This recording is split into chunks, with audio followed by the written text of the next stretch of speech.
Getting ready to go live here. Probably looking at Playing Pine, A Story for Loss. Story of Loss. Oh.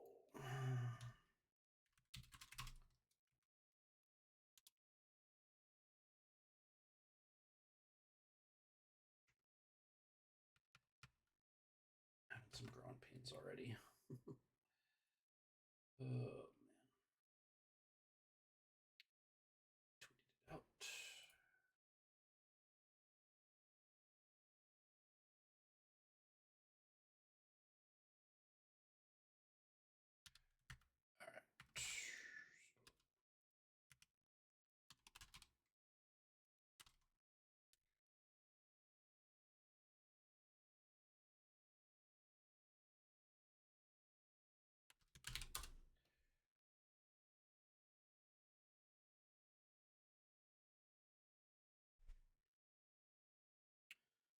All right.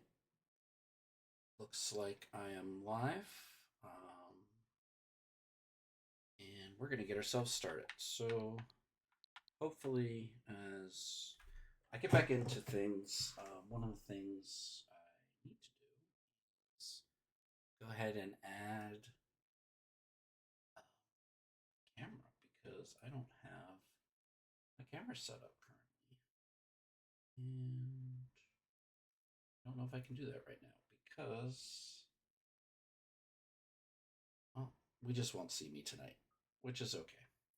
So I'm getting back into streaming, partially just for my own, well-being and just my own desire to stream again. And then if you're just jumping on and watching along, um, one of the things I'm most grateful for is the team of people that I get to work with. And in that team are people who love video games. And so, along with getting to play video games, I'm getting to share a bit about me and what I get to do. And in that, too, is just being a part of a community that honestly just loves Jesus and wants to share him with others. And so, what we're hoping to do is to start building a community where we share um, what we're doing and what we're playing, and engage in conversations to um, to do that. And so yeah, so that's what we're doing here. Um, I am actually trying to figure out some things as we play. So if people do pop on, um, my name is Jay Ober. Call me Ober. I'm going to be playing the indie game Pine: A Story of Loss. Not sure if we'll get all the way through it, but it's a game I got to play and already completed.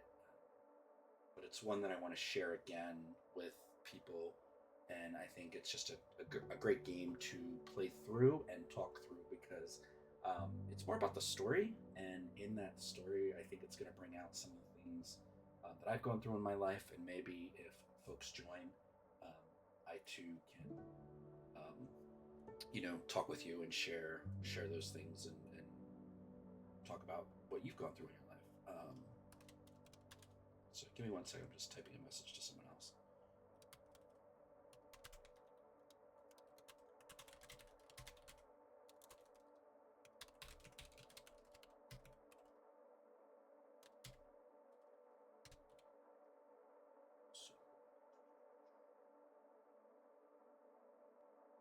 So make sure I spelled that right.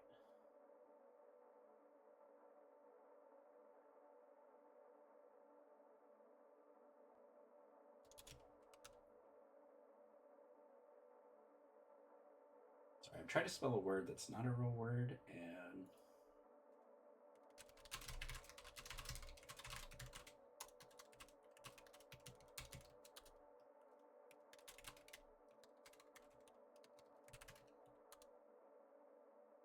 and so while I'm waiting for that, again, just want to welcome you here. If this is just your first time joining the stream, um, welcome. I hope you enjoy your time here. Um, I classify myself as a casual indie game player. Like I really enjoy um, those types of games that are, um, just great to play, fun to watch, but also not necessarily like running and gunning and shooting things down. I like kind of the cozy games thing. And so Pine, A Story of Loss is the cozy game that I'm going to work through today.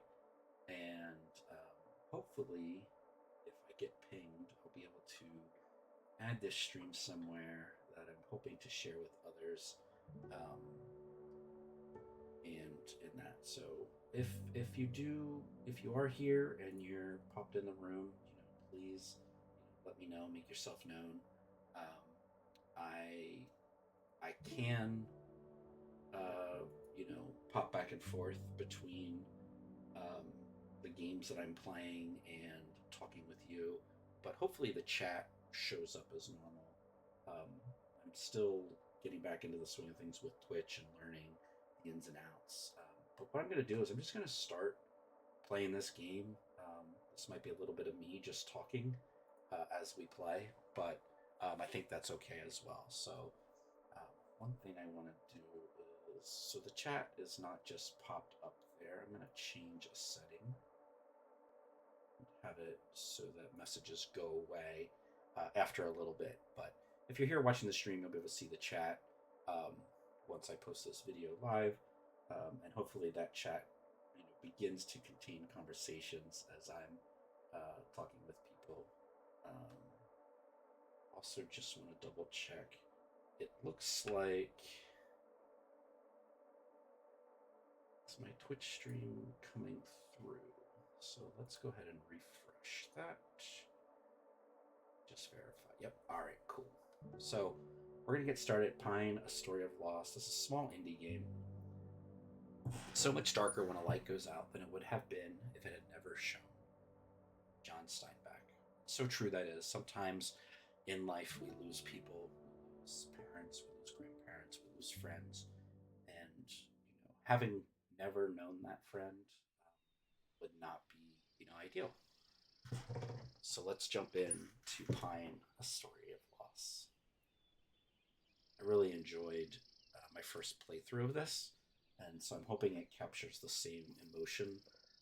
But maybe this could be one of those games that it's hard to strike lightning in a bottle twice, but it's just really sweetly done. There are no words in this game, and you'll see that really the main interactions playing on the Switch, I'm using a lot of the left control stick and then the A button.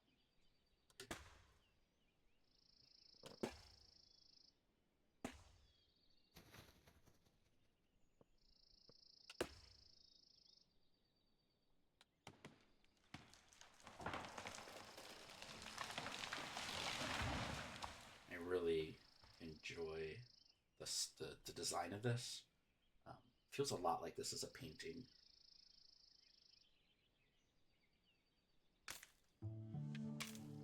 So when those little areas open up, that's just telling me to move the control stick in that order, in that direction, left to right in this case.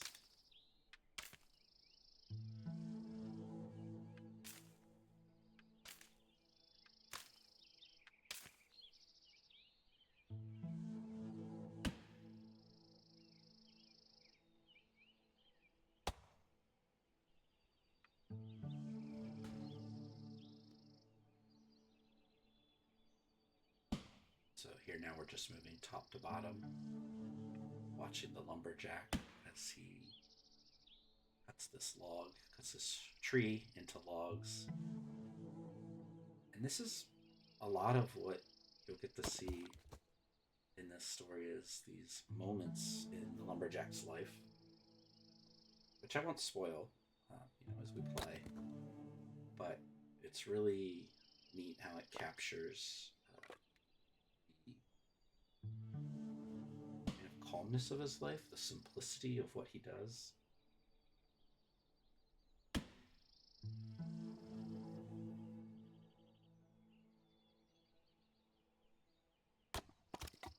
also felt like the first time I played this game, felt a little like playing a movie because the interactions are, pretty light. You know, left control stick, A button. There's not really much to it. But then through it, it tells this story that's so beautiful, wonderfully made, and just again, by the end of it, a lot of emotions. So the story unfolds through these flashbacks, which are neat to watch. Seeing this husband and wife interact with one another. Some of it is just doing simple chores. So here we're gonna move around, and you'll see just finding the pine cones. And some of it is like, okay, the parallaxing that's happening, and just simply selecting the pine cone and moving through the forest in this, chore, if you will.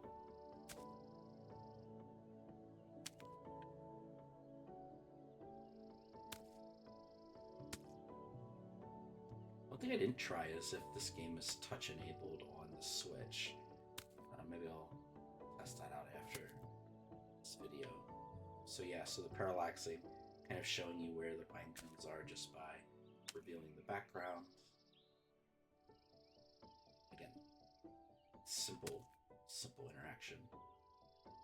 And these flashbacks start to tell the story of this husband and wife, um, the life that they have out on this farm, and as you snap back to the present, the feelings of loss.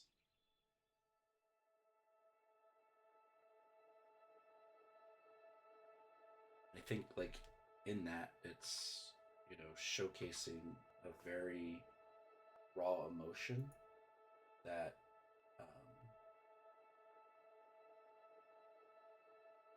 can be hard to deal with for people. A small team made this game. We'll see as the names come through.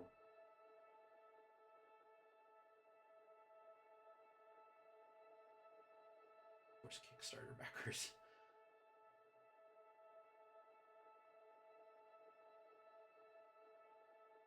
The thing you'll notice with the game is the audio, um, just is neat in um, how it kind of conveys what's going on in this land, this world, this husband and wife, and there it is. There's the title, Pine. Just really beautiful, like piano tunes. Should look and see if there's a OST for this. And so one thing you'll know through the game is that it goes through seasons. I think using that structure of spring, summer, fall, and winter really help to bring home the idea that sometimes we go through seasons in life. And in this case, this is a season of loss. And as you move through the months, like how you adapt and change, how you grieve, how you work through just that loss. And then so here in these areas, I can select essentially which chore to do. So in this one, I'm just going to choose the bucket to start.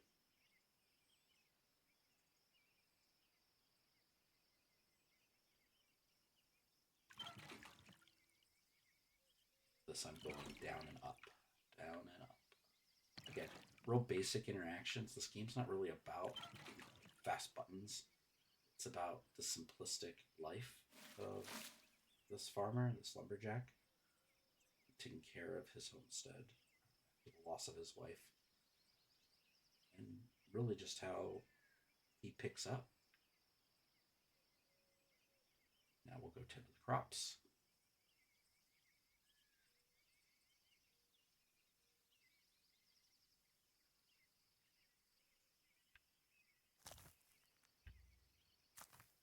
think too, and you'll see, like, as we do a couple of these, there's like a routine, a daily routine that, has to be done. Excuse me. And if you've ever lost anybody in your life, you may know that, like, that routine can change. Excuse me. That routine can change over the course of time. In this case, like, the different seasons, how we take care of the farm.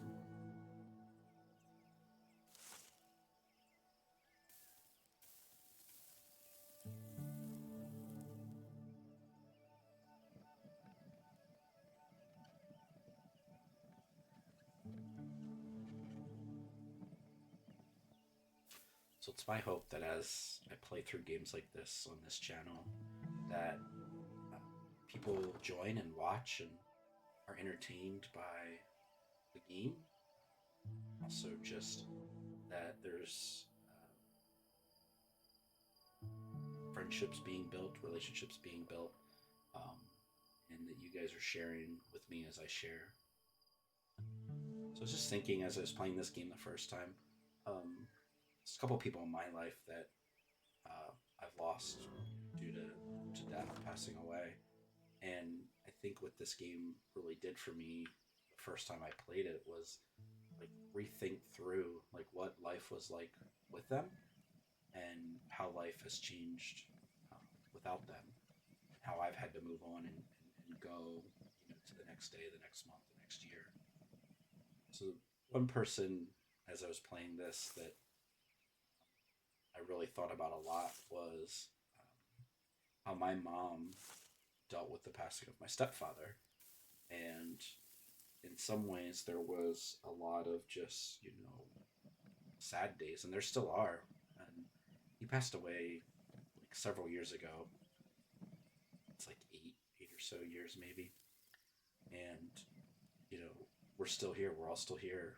My daughters have grown a lot in that short amount of time, and, their grandfather has not been a part of their growing up, and there's not a lot that they remember of him. Every once in a while, we'll make mention of Grampy, or Grumpy as he sometimes liked to be called, and and it's sweet to, like, think of our time with him, and it's somewhat, hard to also think about our time without him.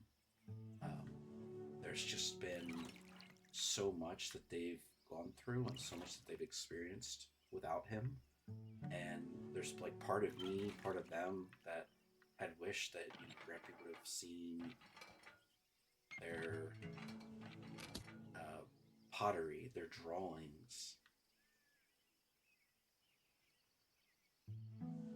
and now this is. I get that last drop out. Turns blue. And so, you know, we've, my wife and I have been married for 20 years now, and our daughters are teenagers, and one of our daughters is starting to drive, and they've had so many basketball games and soccer games, and Grampy hasn't been a part of that. And so it's hard knowing that those years have gone by without having him in our life. And again, playing this game, made me realize too that, like, my mom has gone every day without him. And sometimes that can mean, you know, crying by yourself. Sometimes that can mean needing a hug. Sometimes that can mean being invited to something. And it takes the rest of us to think about those people that have lost others, that have lost a spouse, or a close friend, and just acknowledging from time to time, not every day, but acknowledging from time to time that it can be hard to have to move on. Because for some of us, like, my stepdad wasn't a part of my everyday. Like, see him from time to time, holidays and this and that. But, like, he meant a lot to us. Don't get me wrong there. but he's not a part of my waking and sleeping. He's not a part of my everyday. And so just being sensitive to my mom's needs and the needs of what she has around her house. Like sometimes it takes extra energy and effort for me to set aside time to help clean her house up or help where I can to maybe help declutter or weed a garden. Or one of the things we've done in the last few years was go and leaf blow and get up on her roof and leaf blow out her um, gutters. All right, so I'm gonna stop talking for just a little bit, just so you can hear and see this moment.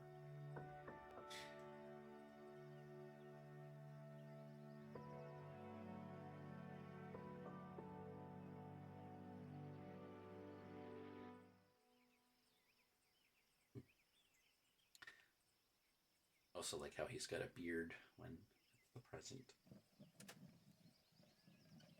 So that moment reminded me of just like what things do you have? What things do I have that remind me of people that I've lost? To think a little bit, but I have some movies that my stepdad gave me. I have some probably have some books. Might even have some clothing of his that I now fit into. Um, just little things like that that help us treasure people in our lives, and maybe as you're watching and thinking through, like lost a grandparent or a parent or a brother or sister, friend. There's probably things that you have that you really treasure. I know there's photos that pop up in my memories on social media or on my phone, like in my photos, as time goes on. And I look at those things and I just think, oh, like, there was Ross, there was Grampy. There he is holding his granddaughters. There he is playing with them because he was a big dude and kind of could be considered a little intimidating. Um, he loved his granddaughters. He loved singing to them, playing with them, reading them, and it was just huge.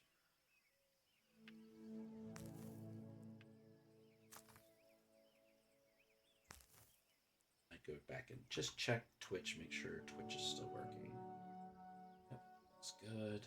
Still just here. Oh, I want to check one other place. I had been wanting to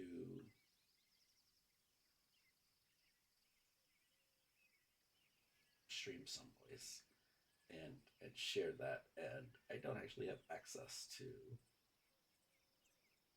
being able to share right now. So I just wanted to look and see if that person messaged me. All right.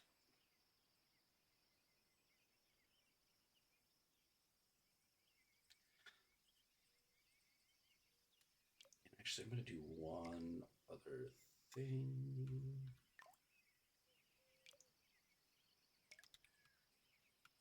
Discord.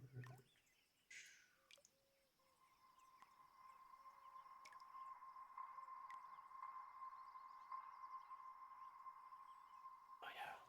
Okay, I remember this part. I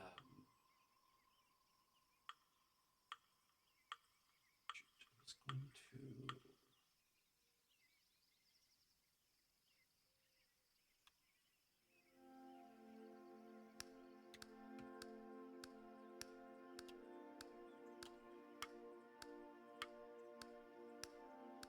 All right. So this is a rhythm-based game.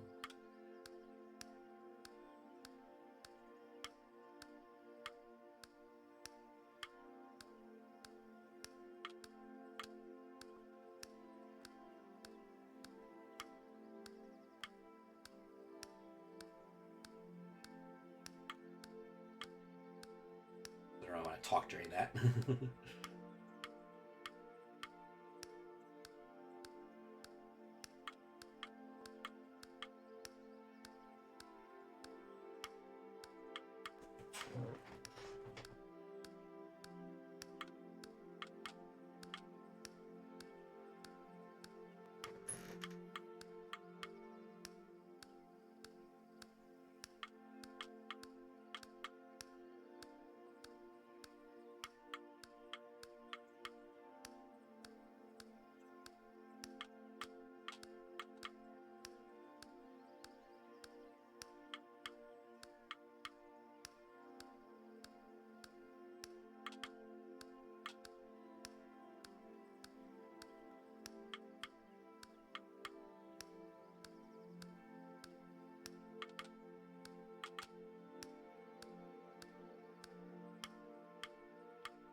Sorry, Anthony. I see you're here now. I could not talk during that part because I had to do a little rhythm. But welcome to the stream. This is Pine, a story of loss. Um, just playing back through it um, and streaming it because I'm going to be doing a little bit more of this with work and just needing to get into the habit and into the rhythm as I come off that rhythmic game there portion. How are you doing today?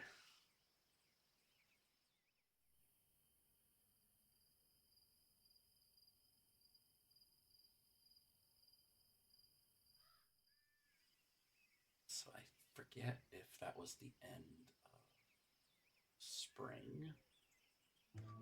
Oh, all right, good. I can tell you more later, but I am getting into some of the video game ministry work at Crew, and one of the things they're going to have us do is start streaming regularly, and so this might become a habit of mine to stream on Wednesday nights, as at least as time allows. And so I've been playing through this game, played through it once already, and streaming it now, and kind of just talking randomly about the loss um, that people experience and the loss that I've experienced in life, and just kind of thinking through like how do we move on, how do we grieve properly, how do we let others grieve, and how do we comfort and care for people. And so before you popped on, I was sharing a little bit about when my stepfather passed away and just the emotions and feelings that I've had, and talking with my mom and what she's gone through. So it's just, kind of rambling as you do when there's nobody in your stream. Um, I appreciate you popping in here if you're still here.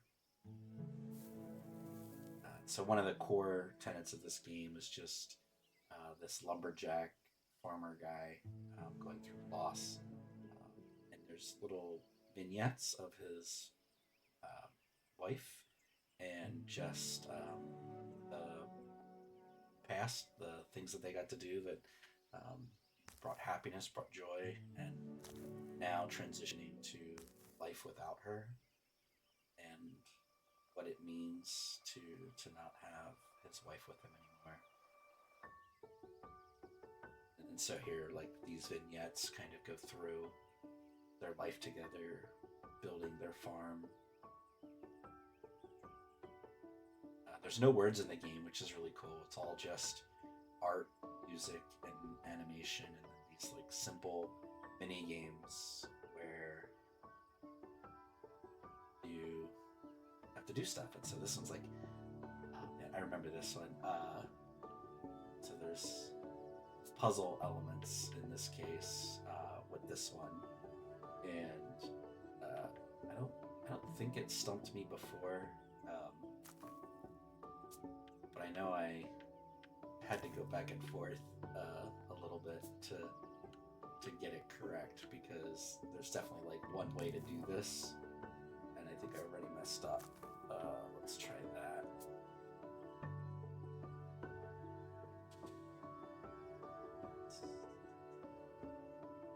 Yeah, I already messed it up. I know I got it before because I beat this game already. Let's try this one here.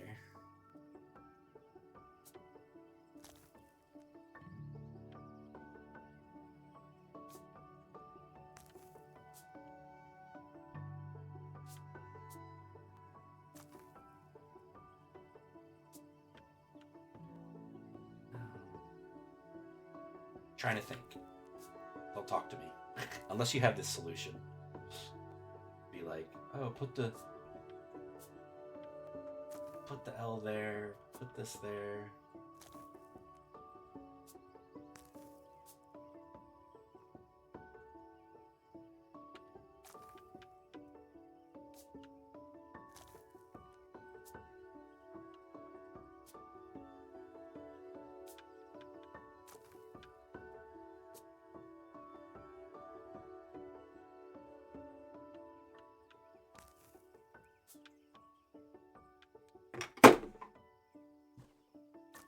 Headphones just fell.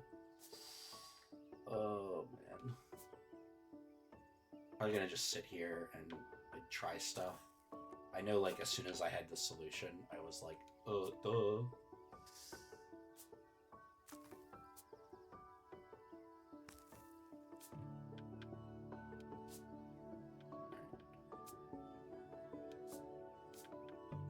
Should have taken a screenshot the last time, and then I could have just used that this time. I feel like when I figured it out, I was like duh, like literally like duh. Because I know it's like one of these, I forget if it was this one goes, because like nothing can go there unless it's this.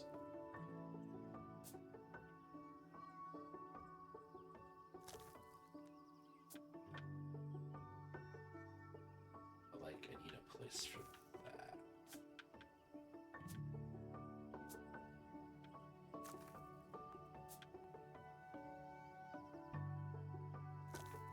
I feel like they faked you out thinking that that had to go there.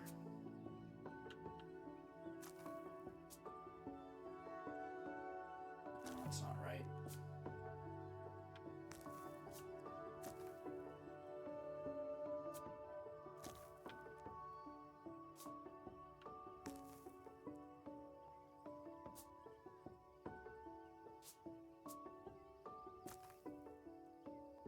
No problem.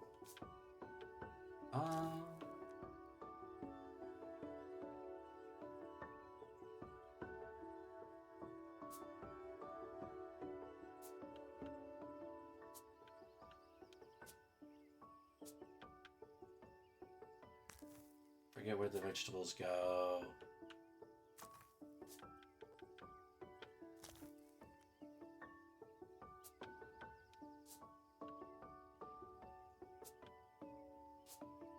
Vegetables. Oh, see, I can't go there because there's no 3.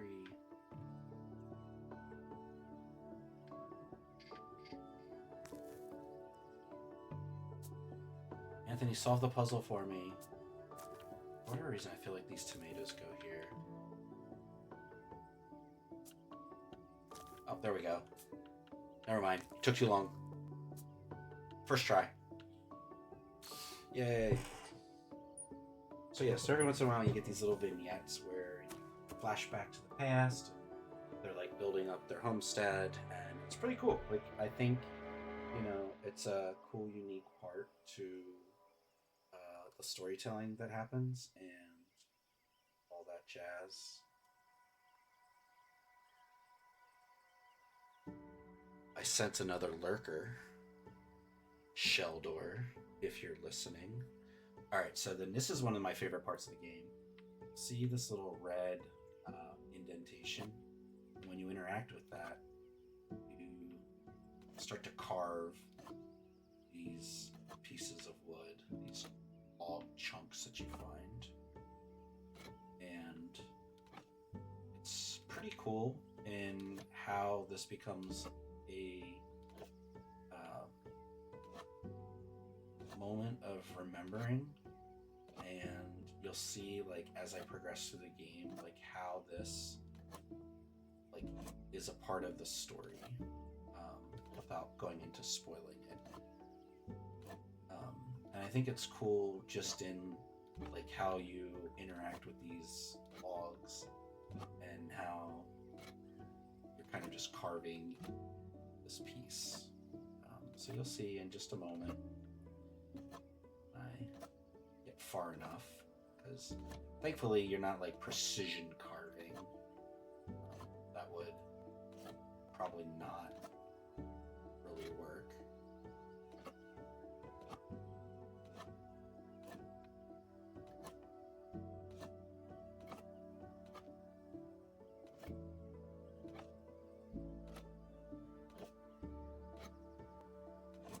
So if you're just joining, Sheldor, if that's your real name, which it isn't. But anyways, if you're just joining, I'm playing Pine, A Story of Loss. One of the things I'm doing for work is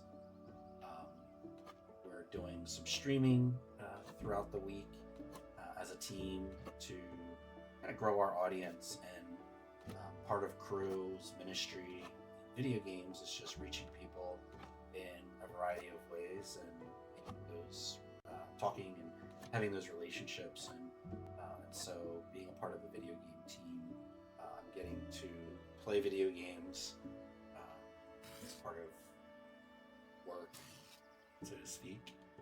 And I think it's just fun and a great way to engage with people.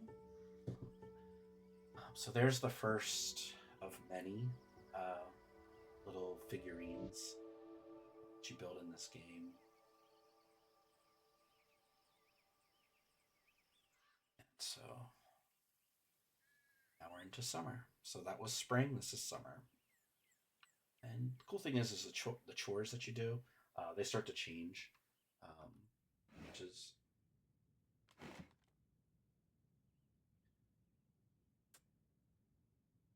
yeah, I'm using a Elgato HD for my Switch.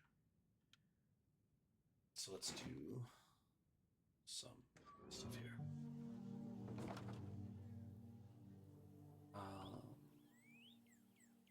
Yeah, Sheldor, there is only 3 people here, but if you comment in Twitch, I'll actually see it, whereas in the Discord, I won't see it. And there's nothing wrong with having just 3 people in the room. But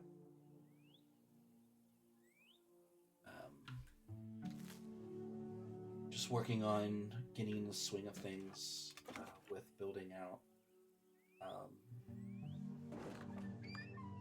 a Twitch audience again. It's been a while since I've streamed, and now that our team is doing this again, it's going to be something there. Aw, he doesn't need to have Twitch. He just needs to go to Twitch and find me. He can just go to the link. Substitute over. Love it.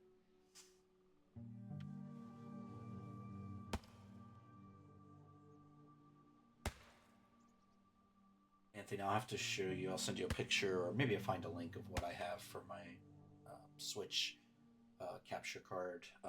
It plugs in, so HDMI in to the device. It's a small little box, pretty flat.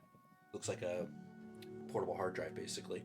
And then it's got an audio out if I need to use that, and then another HDMI out that goes into my TV in this case.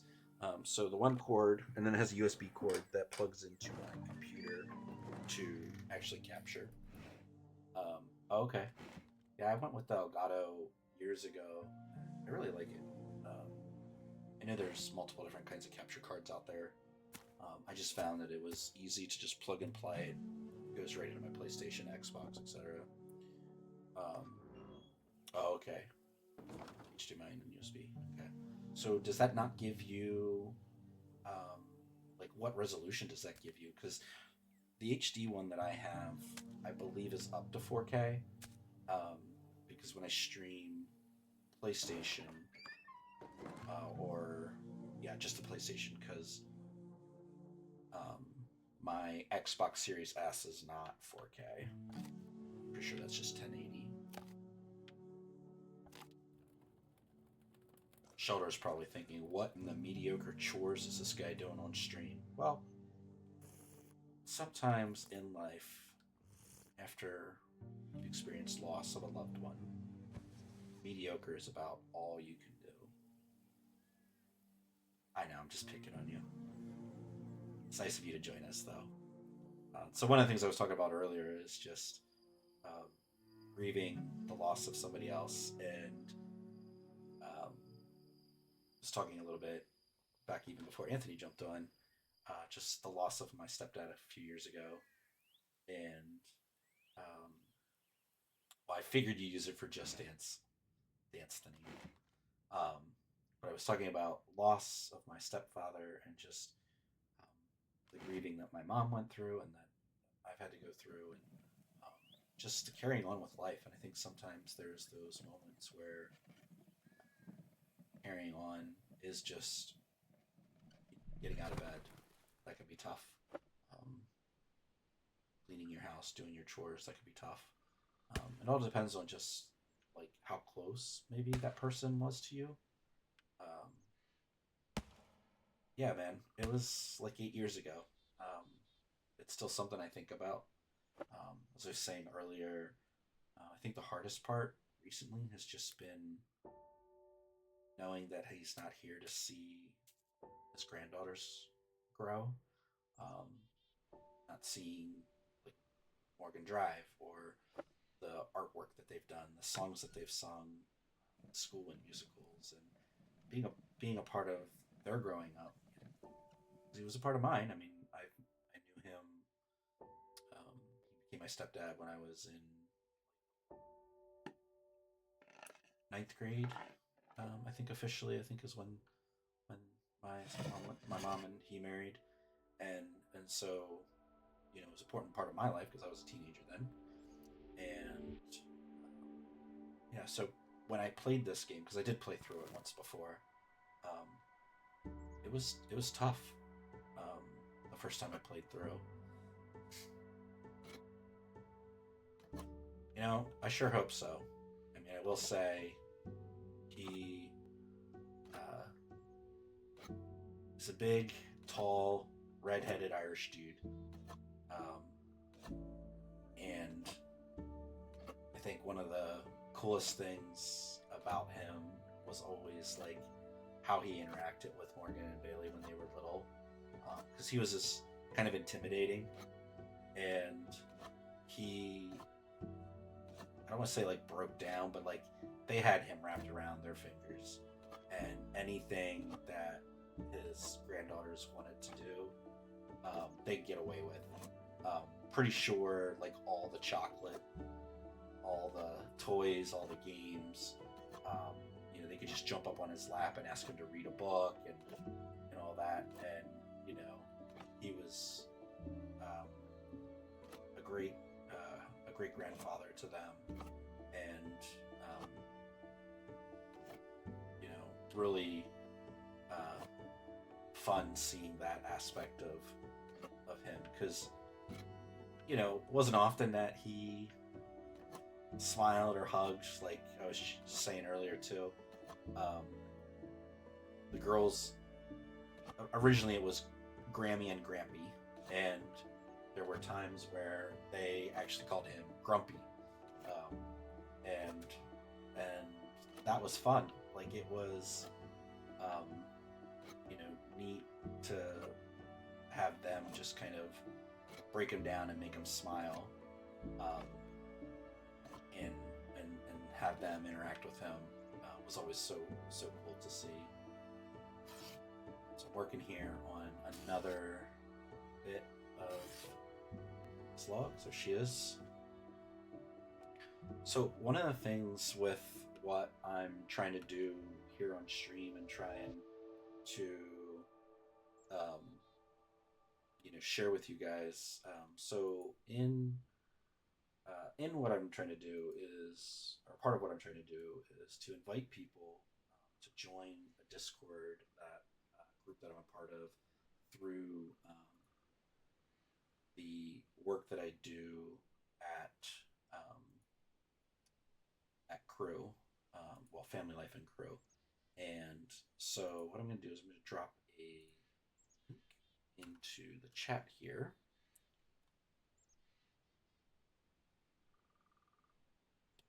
Hidden use copy button? Oh, it won't let me. Dang it. Maybe I can share it in our.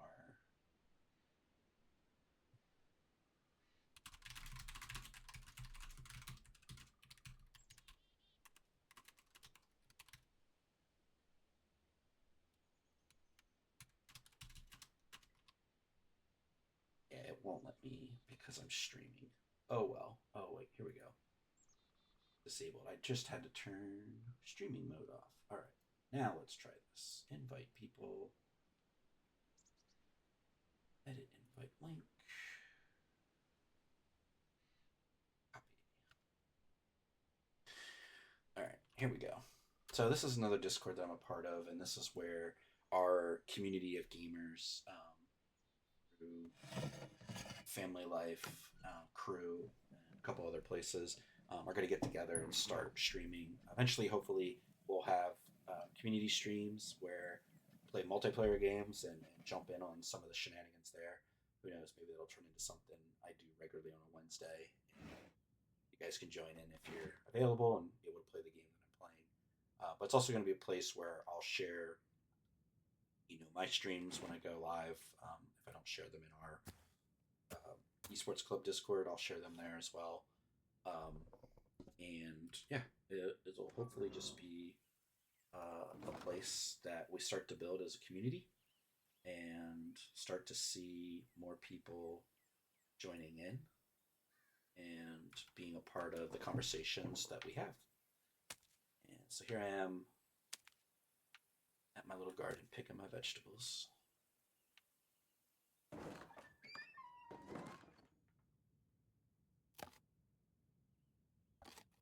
Now I'm making a salad or whatever. Actually, it's like a stew.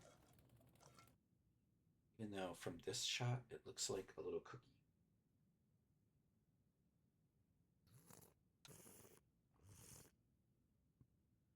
There's a little slurping sound. But you'll see there on the mantle and the shelf above him. Um, so the mantle above the fireplace and the shelf there, they start to put these little figurines. And I think that's such a cool part of the game that as you make those, um, you get to see them. Uh, Looks like we have another viewer. Who knows? Maybe that's substitute me.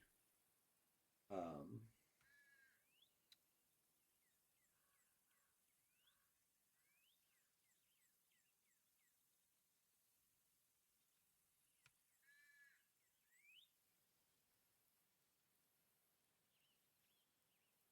it is.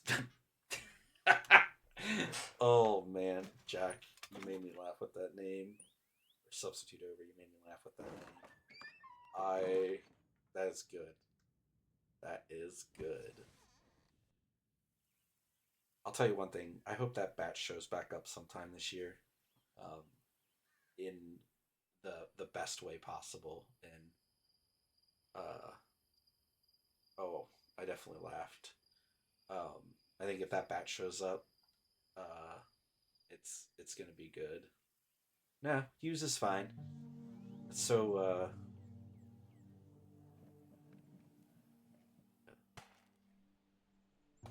oh yeah, excellent, Sheldor. We won't talk about that on this stream, but I can't believe he spent $50. That's all I gotta say. That was what, cartoon clothing. Oh man, is he even good at that game? I feel like that'd be a fun one, maybe to stream and jump in on. I have yet to play Marvel Rivals. Um,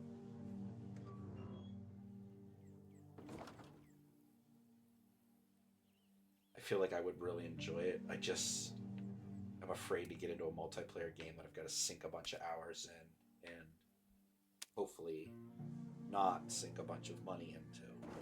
But I know there would be skins out there that would be enticing. And Mustard Man would come back to make fun of me.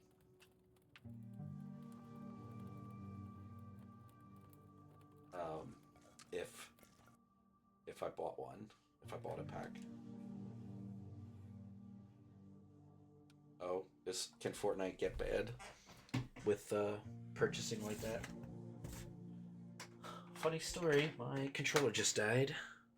Thankfully, I have a power cord right here.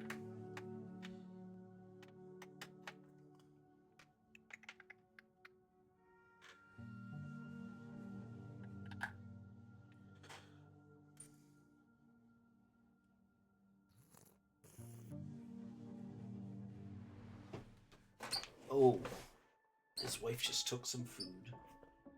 That is a big no in the Overhouse. I'll tell you a funny story. One time, Lee and I were out to dinner at Primanti Brothers, and we were sitting down, getting our food, and um, we just gotten French fries, and so we pray over our food, pray for a meal, and I go to grab her hand, hold her hand to pray, and she smacked my hand, and I was like, "What?" And she's like, "My fries." And I was like, "Woman, like I was trying to hold your hand to pray, and she smacked me."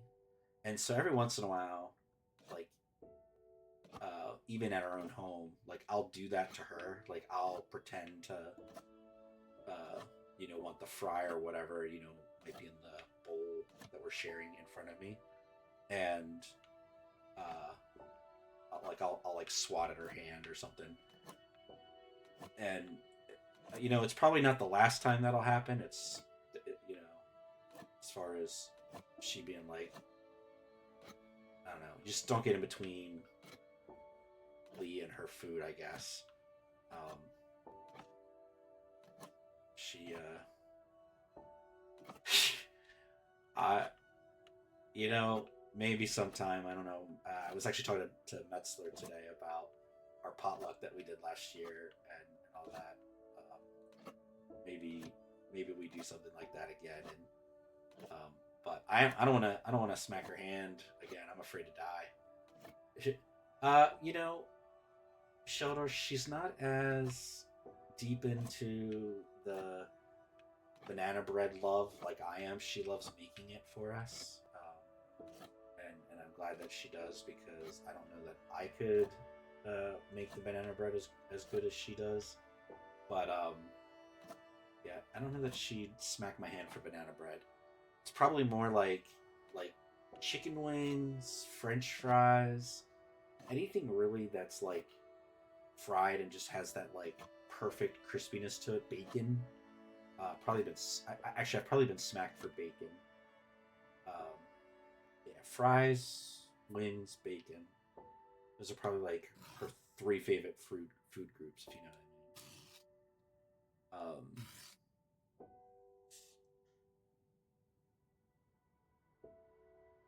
And I don't know how often that get recreated as an experience, but um, it's not happened recently. I'll say that. Yeah. If things get delayed, I mean, I'm still planning on being at Schwam, and even if things get delayed, like um, I'll probably be over at like 2.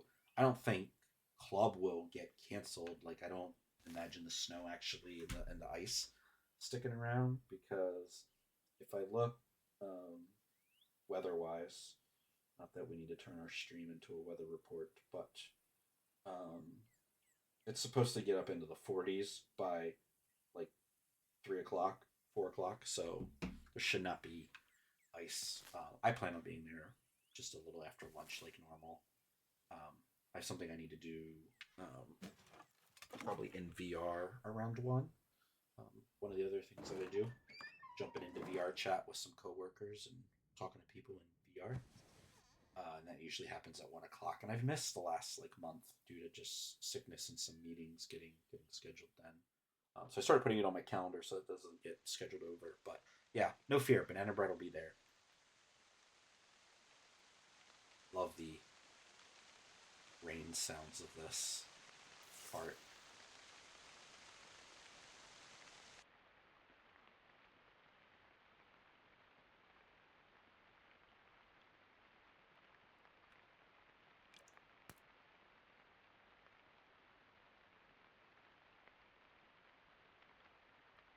Don't worry, there's so much banana bread. There's no way that I could even eat it all. I filled. Well, what did we make? Like five little containers. Is that what I posted the picture of? It was like 5 of them or 6 of them maybe. Um,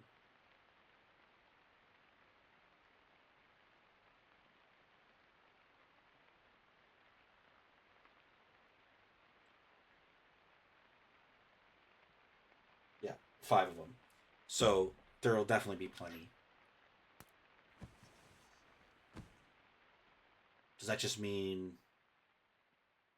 teacher post homework and you do it later?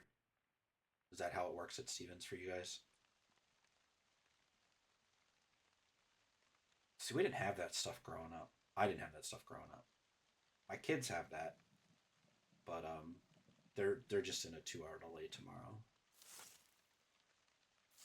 I mean, I feel like it could be nice to have asynchronous, like where you just work on stuff, but like if you don't have access to all the apps, or if like having the teacher, um, you know, helping you through stuff, I could see um, that being something that you'd want to have. But yeah, doesn't always work out that way. So I guess if there's a 2 hour delay, early morning majors could do asynchronous with certain stuff. But like I was joking around with uh, Barry Hill today, and one of the things I said to him was like, you, um, you know, you can't really have asynchronous, um, like plumbing or electrical or diesel because not too many people have like a diesel truck in their front yard. Hey, it's probably for the best, Sheldor, that you got pushed outside. Not gonna lie. I loved hanging outside with my friends on snow days. We used to one time at the VFW parking lot in Mannheim. Uh, they pushed all the snow. This was like probably '94, I think. Was I in middle school then? '96. It was '96. Snowstorm in '96, and they pushed all the snow into the center of the parking lot, and it was like 12 foot high, and we just dug like holes in it and basically made like a giant igloo. Oh, so much fun. Um,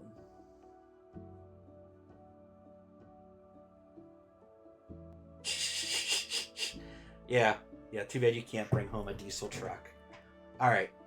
Somebody tell me which color flowers we should pick here. Um, maybe go from left to right. One, two, three, four. Four being the purple one, and then over on the right hand side, five, six, seven, eight. What number should I pick first? What color should I pick first? Two. All right. We'll put it. We'll put it right up here. What other color? Go, Jack. Batman. Tony. Four. All right. We're gonna go this way then. Six. Okay. And you can double up, so it's not like you have to use all of these. What's next? Oh, sorry, I didn't see Anthony's one came at the same time. All right, let's one, and then six. All right, what's next? It doesn't have to be the same ones. It could be different. We can just do. All right.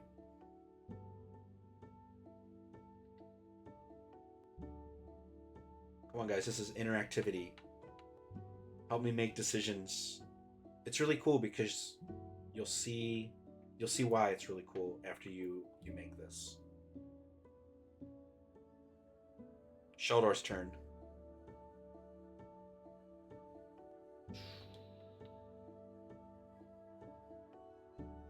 Tony.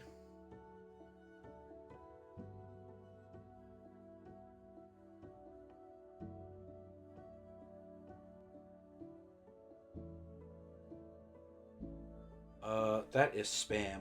Mod that out of here.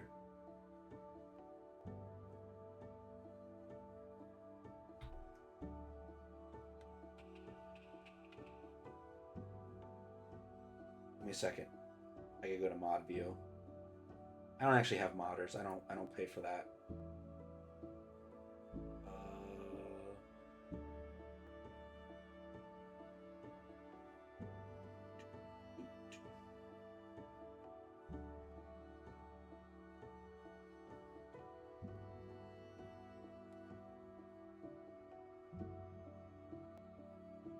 Okay, hold on. Hold on.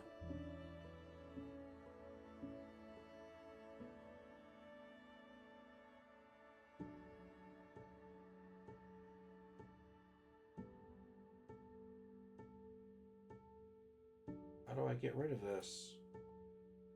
No. Okay, don't. Obviously, don't be stupid. Don't highlight the link and go to it. All right. 7. Next. Where we put those two white ones together? Batman.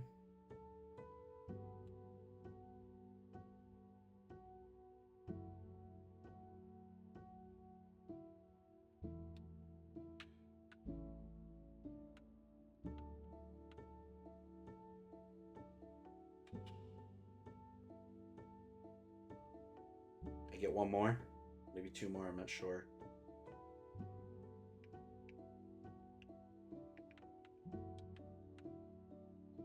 Yeah, this is the last one. All right.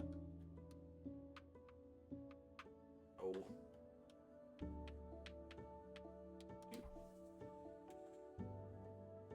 Look, he made it, and then like he took it, and he's like, "Hey, look, Anthony and Sheldor and Batman helped make this. I hope you like it." And now she's wearing it, and now she's gone. She's dead. Sorry, it probably ruins the vibe of this game. He's sad. It's okay to be sad if you lose somebody close. Especially like a wife, dude. I know. I totally ruined the vibe. I played this game before, so I know like I know what's coming, and I didn't mean to ruin it for you. But like, I'll try not to do that anymore. I'll save that for tomorrow night.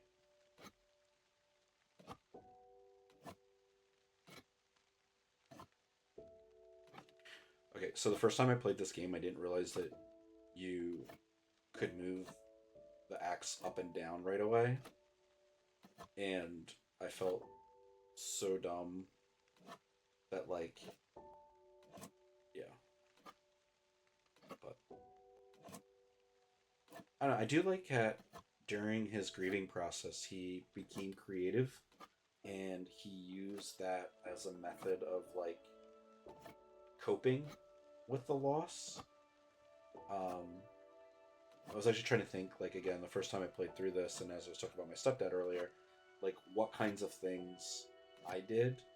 Um, I could tell you that, um, so when,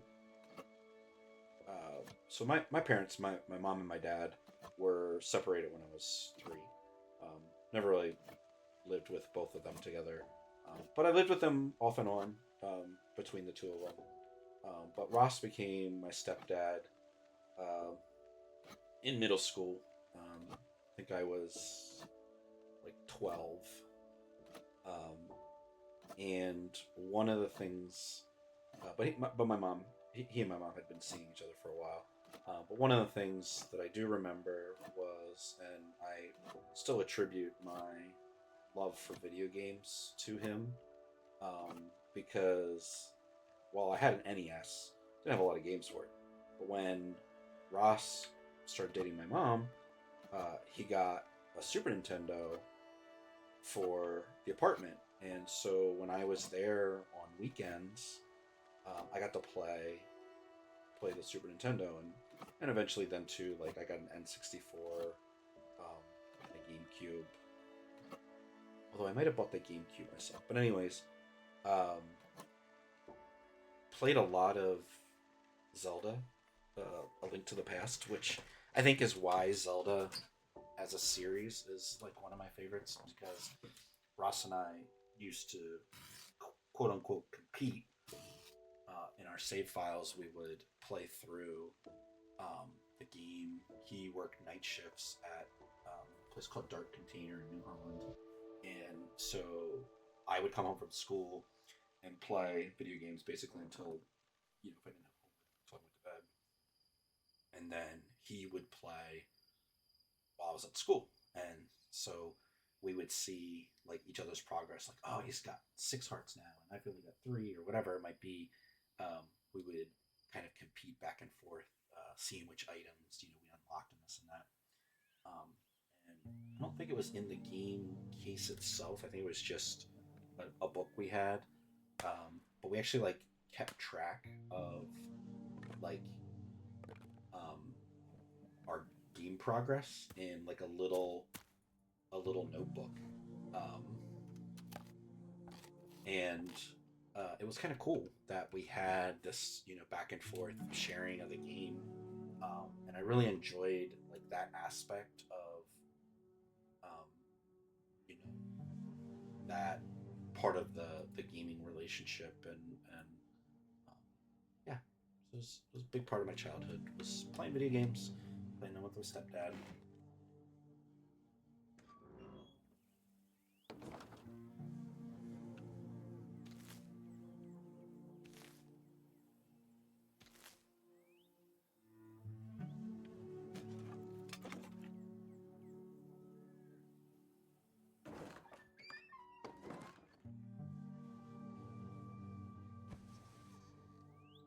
So I shared that Discord link.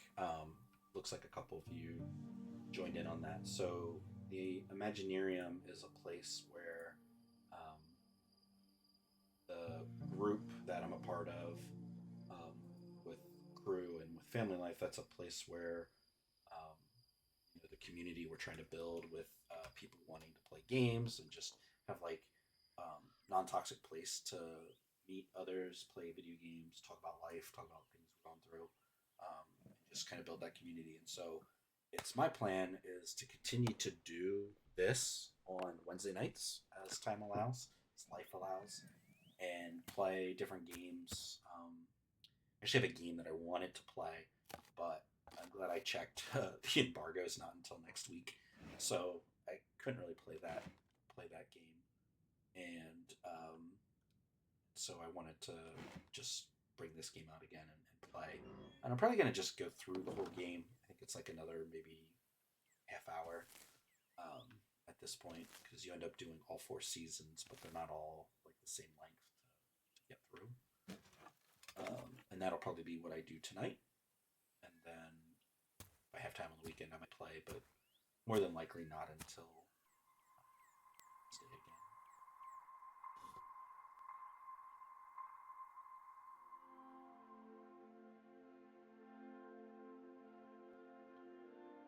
Forget if there's another. Okay, yeah.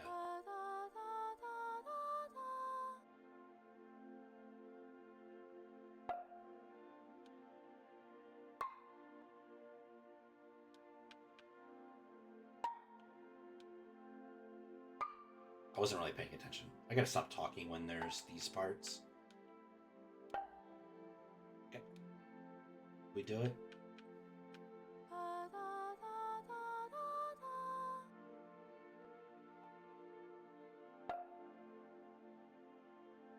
I wasn't paying attention.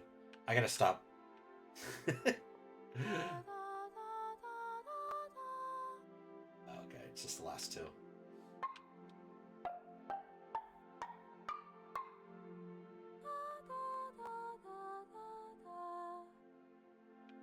Oh, I guess I'm closing my eyes. I blinked.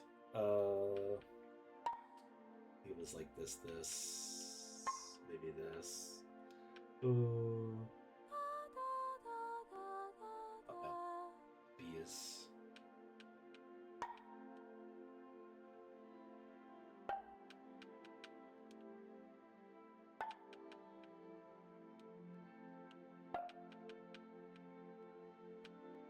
Alright.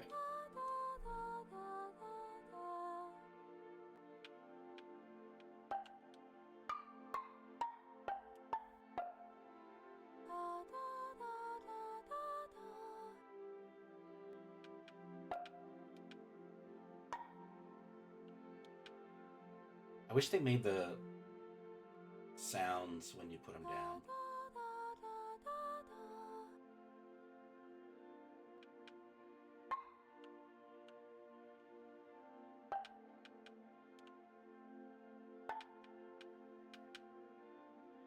Oh yeah, I got that.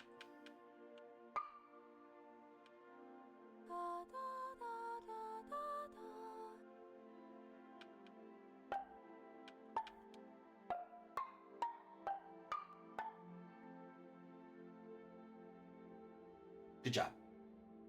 Songs.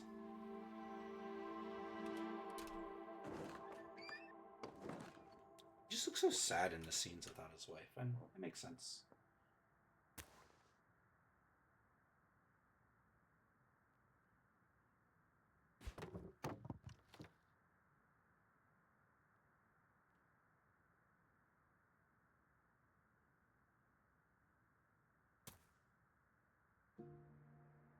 So, um, I talked about my stepdad a lot.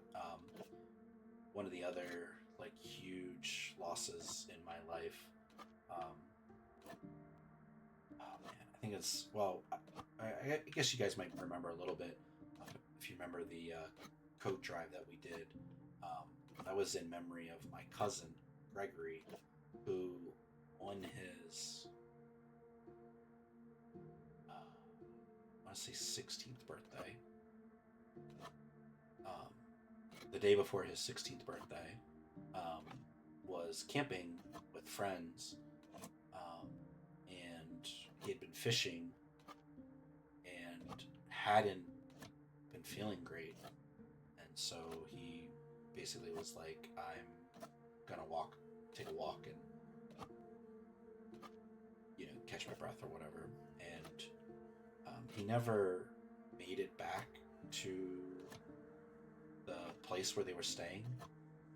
He was later found face down on the ground of the forest, the woods that they were at, and died. And I still remember, and this is now several years ago, because he would have been like 20, I think it was like 10 years ago. He'd have been like 26, 27 years old now.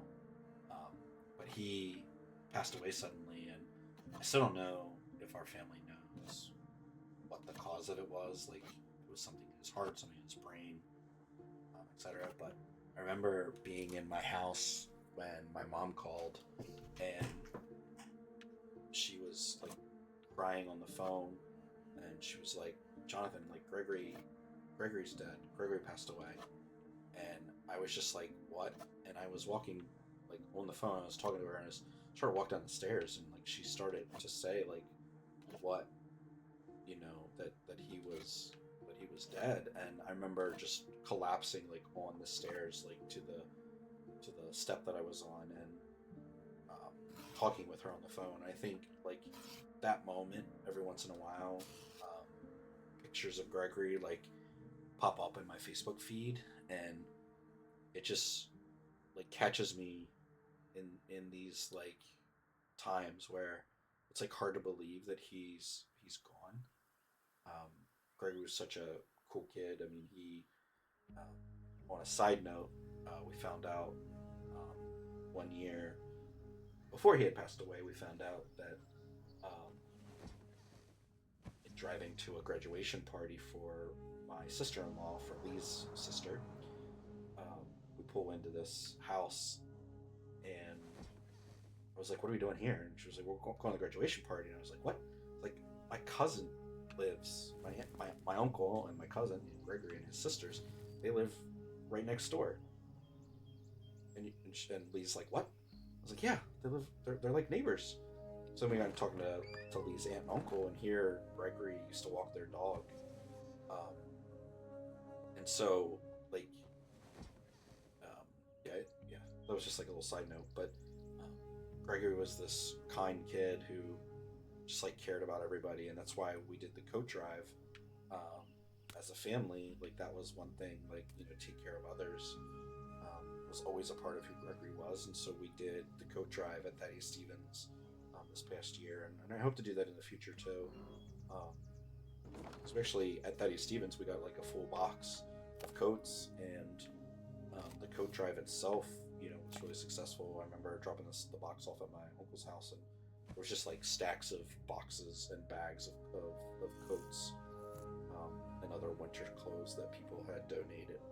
So it's just really neat to see that. But yeah, it's another one of those like stories of loss where, um, you know, just 10 years ago, 30, and like losing a cousin who was really close to me. Um, Gregory was kind of like a little brother at some points because my mom and his dad were really close siblings, so we did a lot of stuff together as a family. And just thinking about like not having him around like is super sad. One of the things I said earlier in playing this game was like there's a little ribbon of the lumberjack's wife, and talking about like things that we might have from people that we've lost, whether it was you know clothes, like I have clothes of Ross's that I now wear from time to time, um, or you might have like pictures of them, you might have other memories of them. Well, I actually still have Gregory's Xbox because his dad didn't know what to do with it, and I just haven't had the heart to like get rid of it because it has like his gamer tag still on it, and it has um, games that he liked to play installed on it and everything. And so his Xbox still sits in my house here. It's in my office area. I haven't played it in forever. Maybe I should, but it just, kind of reminded of that too. Like as thinking about loss and thinking about the things we hold on to, like that's something just ironically so, I guess, that I, still have that uh, was his and is now mine. Um, yeah.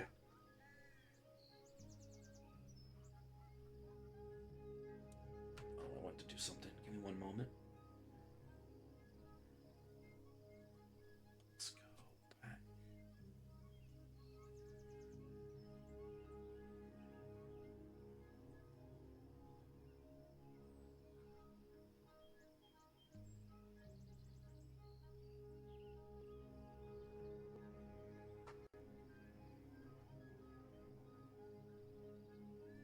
Oh, I'm trying to navigate something on the Twitch side of things.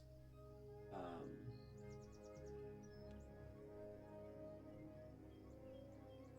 so yeah, so I share all that, like just saying, hey, this is, um, just one aspect of, um, loss and grief and dealing with that and all that. Um,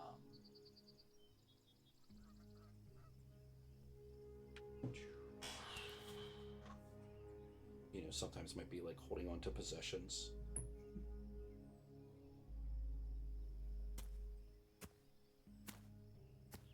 Yeah, shelter. I mean, that's kind of.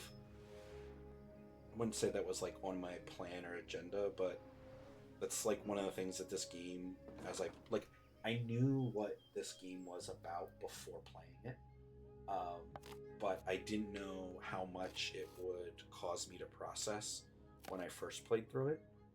And I think that's one of the reasons why I chose to play it again, was just like, hey, if I'm going to go on stream and even just record myself rambling, which it's felt a little bit like, but it's not really since you guys are here now.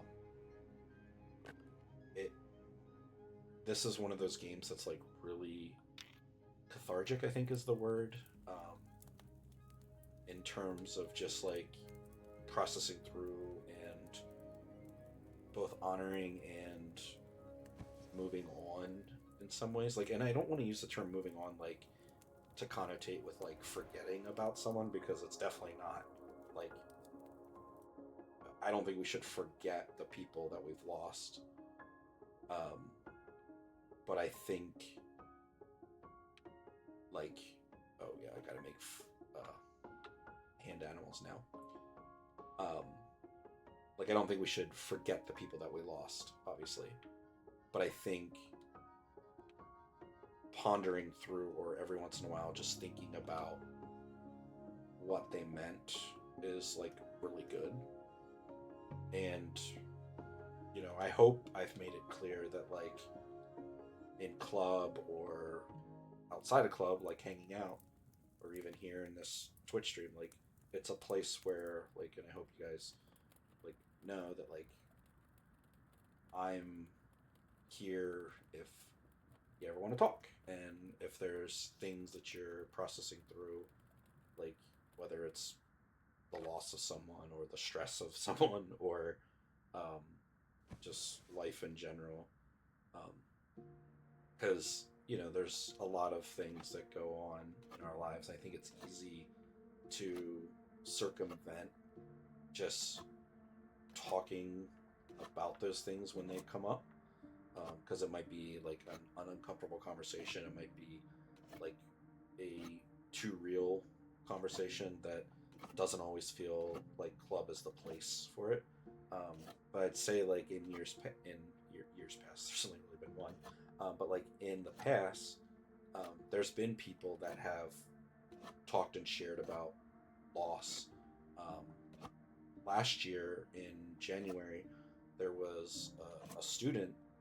So Lee and I, in the 15 years that we've lived in our house, there's probably been um, maybe right around 15 people that have lived here that were not our own children. Um, we had rented a room one time to a guy, another time to a friend of ours. Their daughter um, needed a place, and she lived here for a few weeks. Um, we had fostered 6 different kids um, of varying ages and situations um, over those years.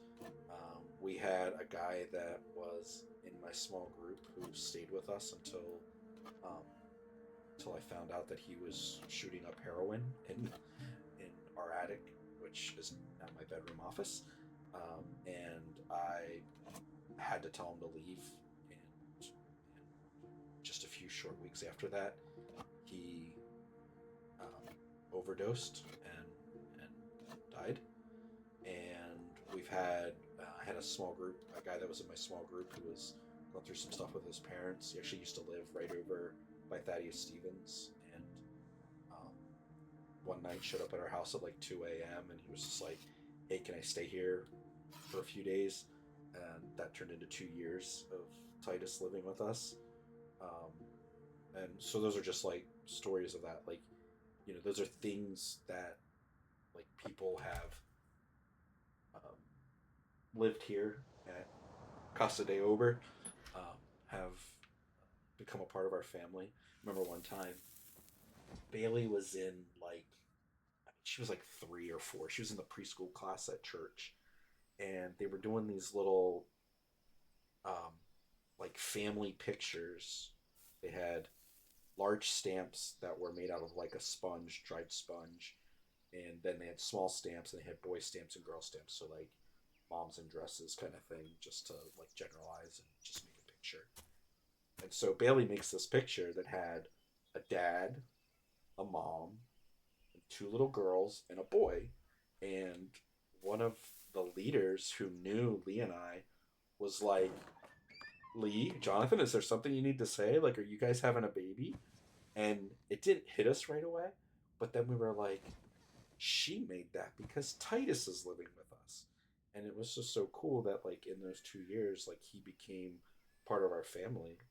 Um, and one of the most recent ones, so I mentioned we'd fostered, we had some teenagers in those placements. We had 2 teenagers. They weren't brothers or anything, but they sure acted like brothers sometimes.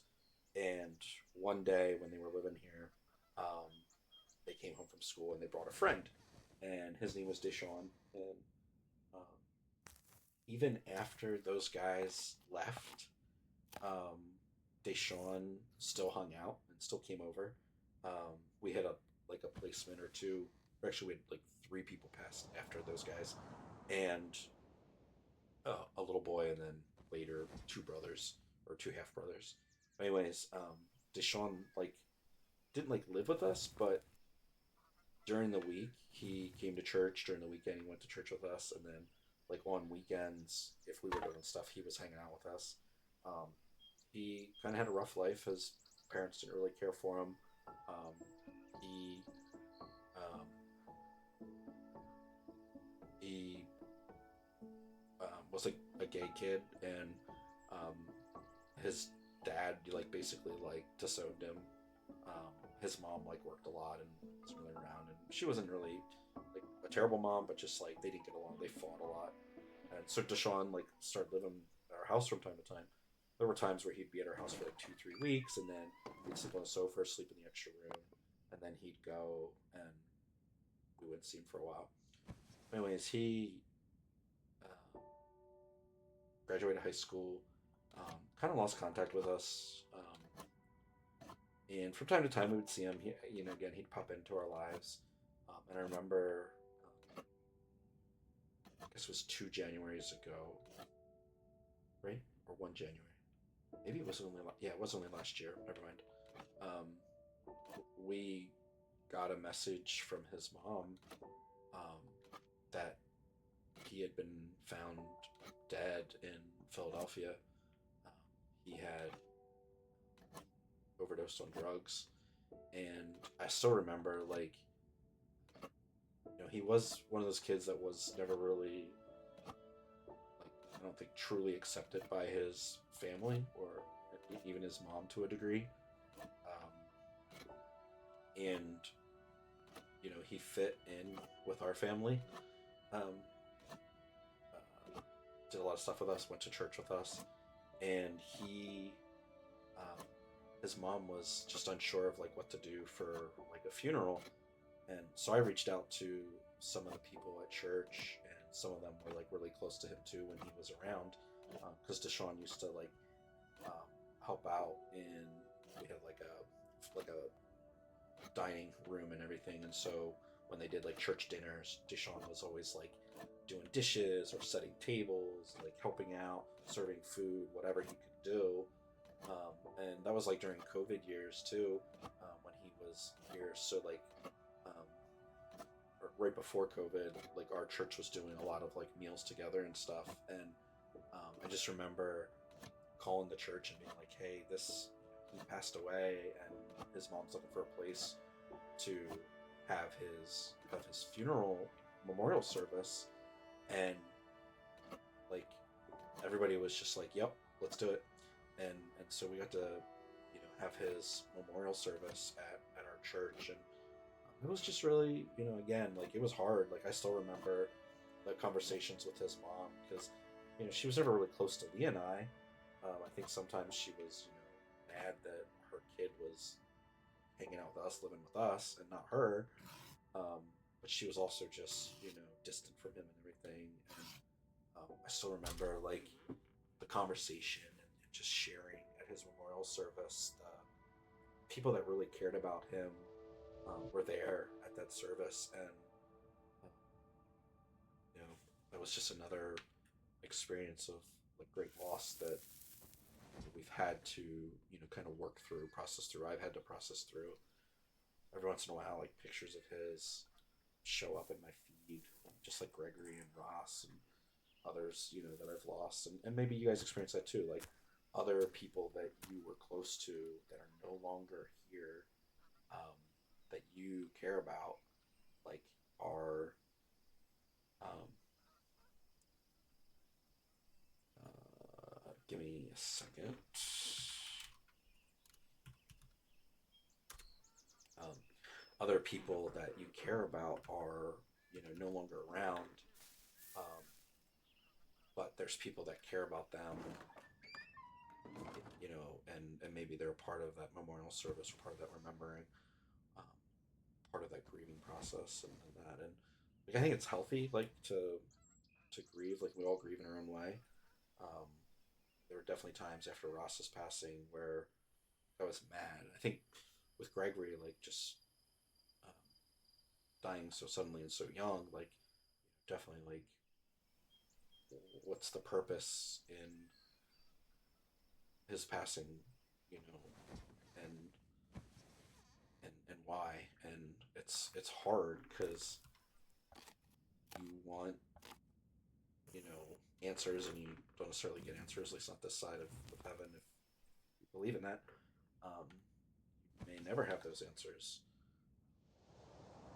It's just something you have to kind of deal with or learn to process through.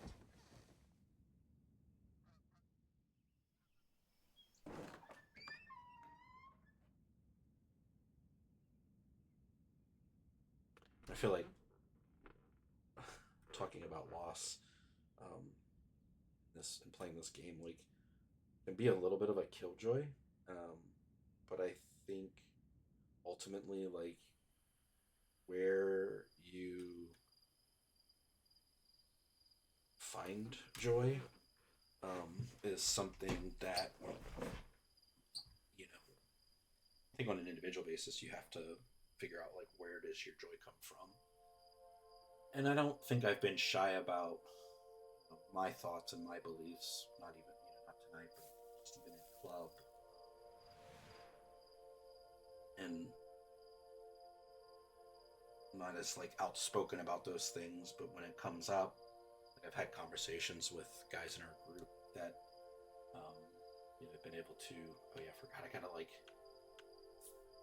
find the shooting stars now.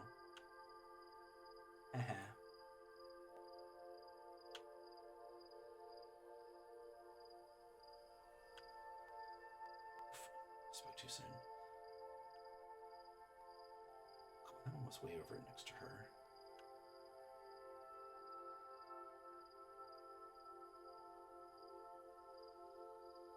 It's like stealing the French fries at dinner again, all over. Really like this moment.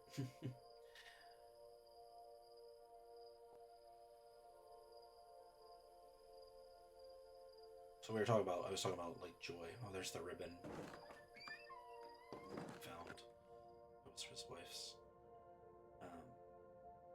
Talking about joy and like finding that joy even during loss. Like I said, I'm not as outspoken maybe sometimes. I've invited people to church. I know Anthony's been coming, which has been cool. Evan Cubed as well. And I'm not the kind of person that's like stand up and like shout out like or shout at you. And sharing life together, I think, is just part of like what I enjoy. It's part of why I've done like student ministries at our church, sharing life alongside teenagers and college students now. Because when I was going through a bunch of stuff, like we even talked about when my mom almost died, and the pain and the hurt there, that like I was able to find some peace and relief, and eventually like not joy in her pain, but like joy in knowing that like that's not the end of her story, and that's not the end of my story. Like it's easy to get upset and like disgruntled with things when they don't go your way. The pain of loss, the hard, homework or classes, the teacher that doesn't seem to get it. Why is this not cutting?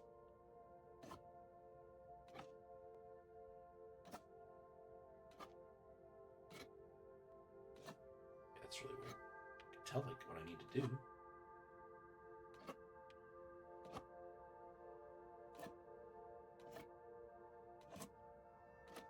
Right then, the game's borked. But going through all those things, like in life, like I was fairly stupid in my teenage years. Got into a lot of trouble, but so I started talking about like my mom. So my mom, so like I said earlier, didn't live with my mom my whole life. My parents were divorced when I was 3. This game does not like me right now. Okay.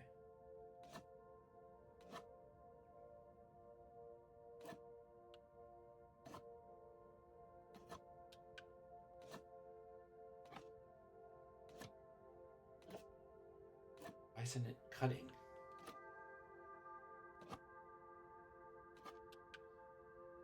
This part first.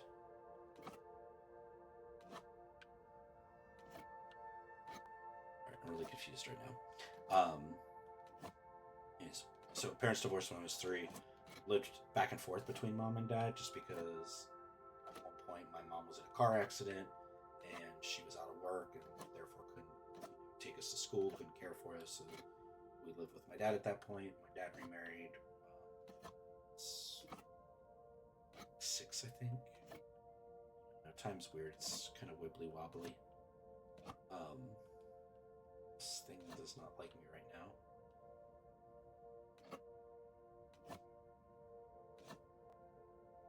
Showing that I need to cut that, but like. Okay. Well, anyways, but at one point in like after my mom remarried to Ross and everything, like my dad is like bipolar schizophrenic, and at one point he like had been arrested or whatever.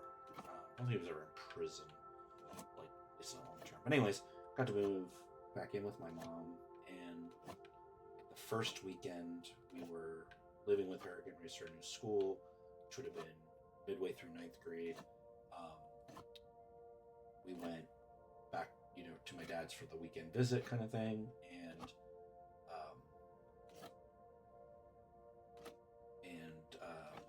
when we got home, my stepdad was like, "Your mom's in the hospital. We're going there now," or I forget actually. It might have been like his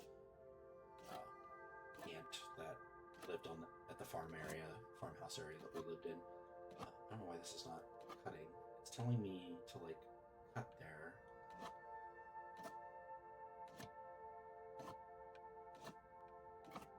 But it's not doing the cutties anymore.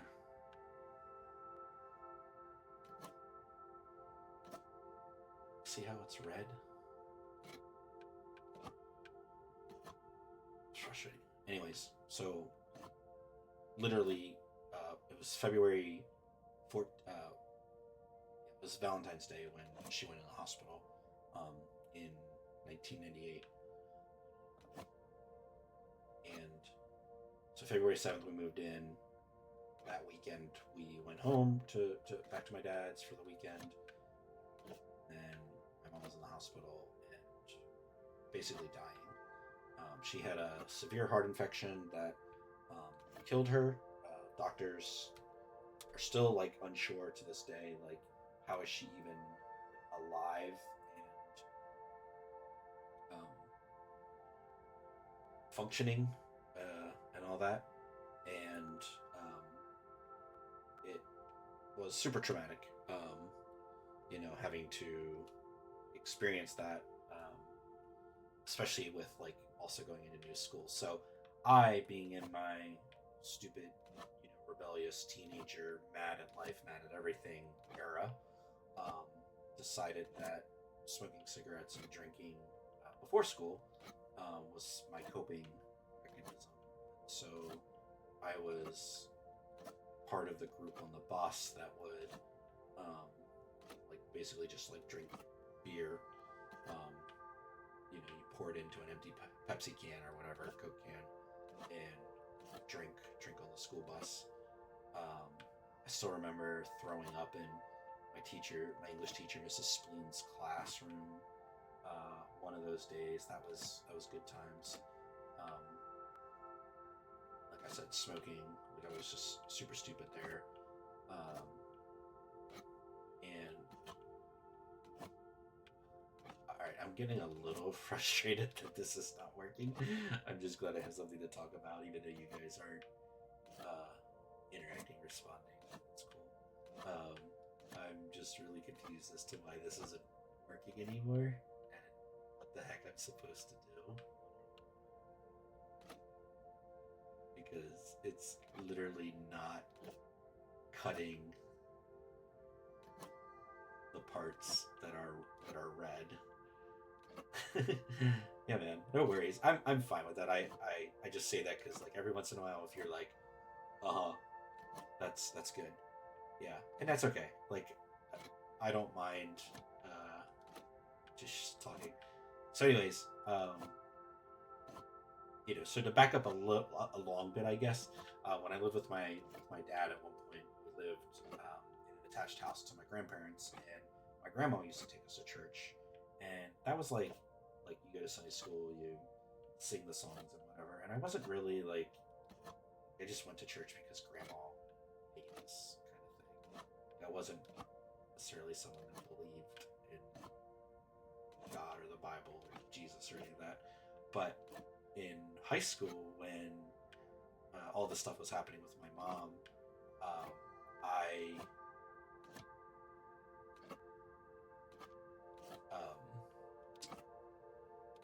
was going to a church because of my mom, and the youth leader and his wife kind of like adopted my sister and I. Would make sure we got to church on Sundays and Wednesdays and whatnot, and it was in those moments of like talking through life and talking through like why this log doesn't want to cut. Um, I'm why is this? What did I do wrong that this is not working? Because like when I'm over here, I could see like it like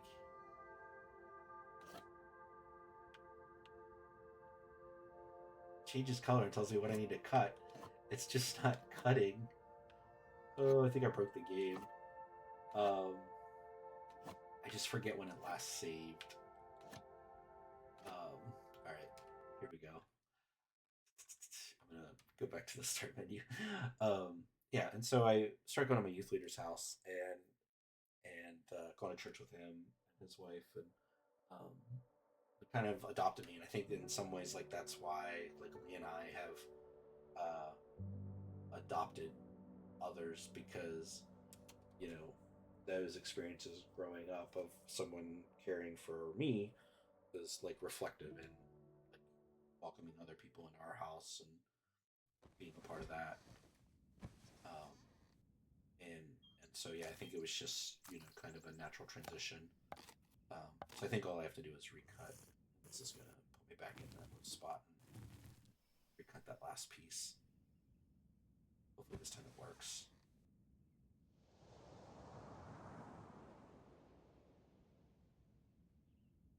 Um, and so still not necessarily like you know going to church because I believe that that's you know good for me or what I should do or believing what the Bible said, but like says, but like in high school, I got to go to Spain, and at that point, I was doing a lot of drawing and painting. I was really involved in the art program. Um, oh, actually, maybe it just is gonna skip that, or is this the stars? What we? Yeah, okay, we're gonna go look up and catch the stars again. Um, and so when I was in Spain, there's this one museum that has this huge Picasso piece um, that spanned like several walls, and I just remember like thinking about like the artwork that I was working on in school and complaining about how hard this project was. It's like a little 8.5 by 11 piece of paper that I'm drawing, and Picasso's like um, painting walls that are like 30 feet long and 20 feet tall, and this and that, and these amazing pieces of work. And so I came back, not painting the walls in my school, but like earnestly caring more about being creative and really truly believing that like I think God calls us to be creators, and I think He shows us His beauty in things like sunsets and mountains and rivers and the animals and the uniqueness of each and every one of us. And like really, some people tell you like you can see God in creation. You can see that there's a great creator because of all the uniqueness of what's just around us, whether it's animals or people or places. Um, there's the natural world that depicts, um, this call to a greater creator that made us. And so I saw those pieces of artwork and decided that like I need to honor that creator and um, really started to believe the words of the Bible, the things that are taught, and the person of Jesus, and all those things, and has led me to like being a small group leader at our church in the past, being a part of ministries at Thaddeus Stevens, like the table, um, being like just caring and investing in neighbors around me or people that I meet, people that I work with. I'm on a team that is a nonprofit ministry that cares about the marriages and families and people loving um, the God of the world, God of this universe, um, and all that. So like, that's kind of a little bit of that story and the transition and like the steps that brought me there. And in it are a lot of pain and hurt. Like again, my parents were divorced. I'll love to tell you that my family life was you know roses, but it wasn't. Like quite frankly, my dad was very harsh and abusive, and being bipolar schizophrenic like came with a lot of just lashing out and a lot of like hurting me, or me getting in between him and my siblings, and him hurting me, or yelling, uh, threatening. There were times where I was probably a jerk to him, but like an adult shouldn't be treating his children a certain way, and so along this journey of life that I'm still on, because I'm not dead yet, um, there's a lot of like learning that has happened, and a lot of just like working through all those things. Like you could be like, well, how can a God let bad things happen to kids, or how can Gregory at 16 just die suddenly, or how can Deshaun, who was loved by people at the church, fall into drugs and addiction and die. Like you can question all of those things, and like I believe like yeah, it sucks. It definitely sucks. Um, but it's also the fact that like we have lost um, a lot of what God intended for us in terms of just who we are and how He wanted us to be, and how far off just as people we are, in terms of like think about like hate or jealousy or anger, bitterness, rage, all those things, wrath, towards other people. Like we're still far off from what He wants us to be, and that's like loving, caring, and kind. And I'll admit I'm not always loving, caring, and kind. Um, I'll sass you, and all that. Um,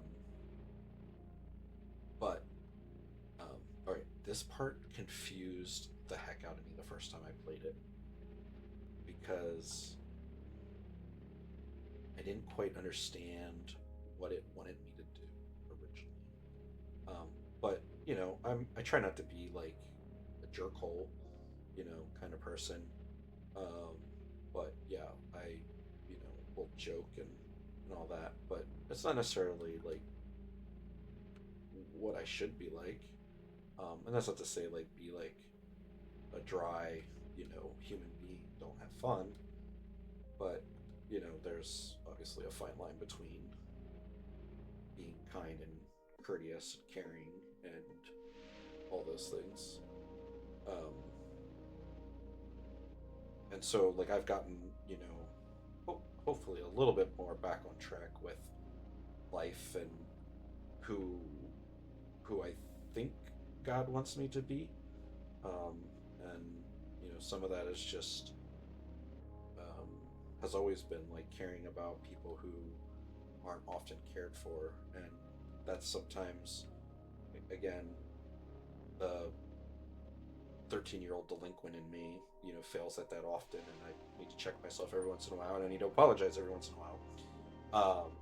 But at the same time, you know, that's a journey that I'm on, like, daily, and some of that is just like, hey, I need help with restraining my tongue from like stupidity and harming others with the words that I say or the thoughts that I have. And sometimes that might be you in certain situations where it's like, I messed up and you need to like be the bigger person and like ask for forgiveness.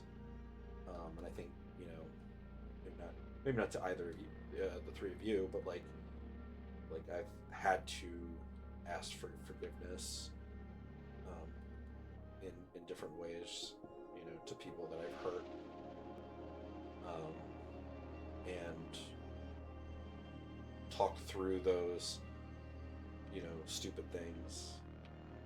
That's just a small part of of what I believe is what it means to, have a life that pursues Jesus and has a life and leading a life that is kind to those that need it the most. Um, because I want to be kind to those that need it the most, because people were kind to me when I needed it the most. Um, there were things that my dad said or did that really, probably even to this day, like, stick with me in some ways, and cause me to say stupid stuff to others, and it's because, like, a big coping mechanism of mine is like joking or just being outlandish in some ways. Like, that's like things are awkward, it's like a coping mechanism, or whatever. So I don't know, that's a huge ramble. Any thoughts or questions, things you want to know about this YouTube or this Twitch streamer? Transitioning.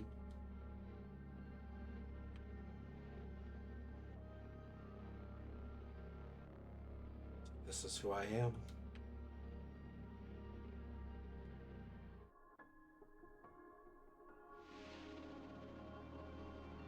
I can't believe I've actually been streaming for 2 hours. I need to check and see when Leah and the girls will be up, because I might not actually be able to finish this. Because I know I'm going to be getting interrupted. It's another one of those moments in this game.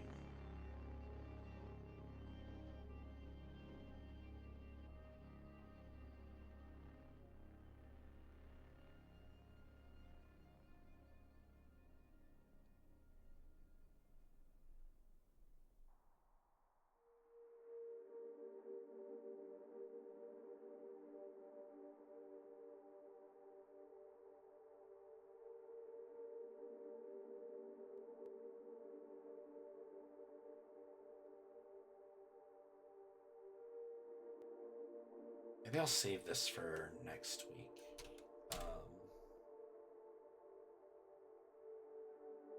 Fam should be on their way home. They're at church tonight. have student groups for the girls that they go to, and Lee's a coach. I want to keep playing though. I'll keep playing. I just might get interrupted. You might hear them in the background if they come home. Yeah, so Lee's a student group coach, which just means she oversees the leaders of the small groups in a certain grade. She has ninth graders, and then I think she has like 4 groups that she oversees.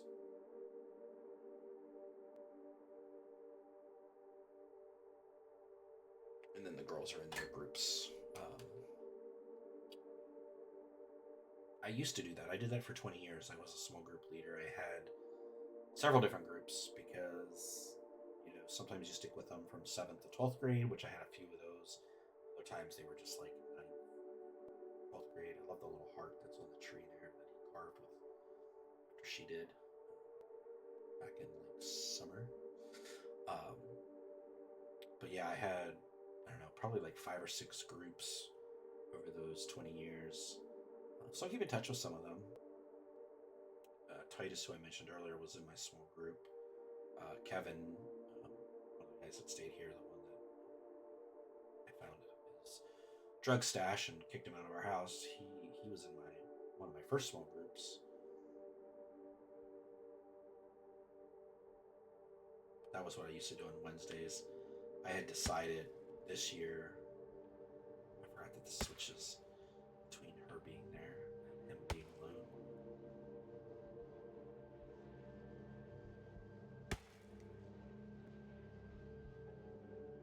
I'm gonna keep quiet during this because this is kind of a pivotal moment.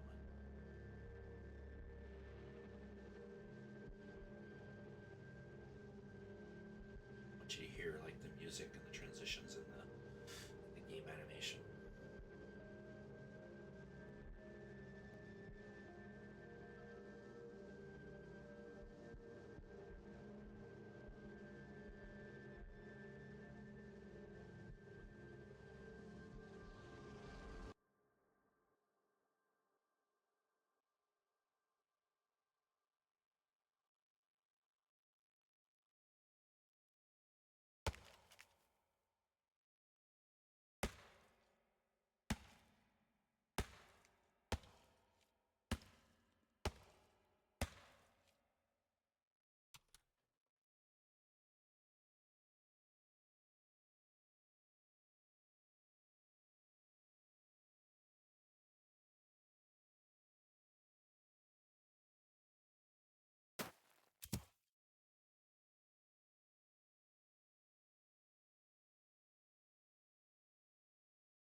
So, the first time I played this game,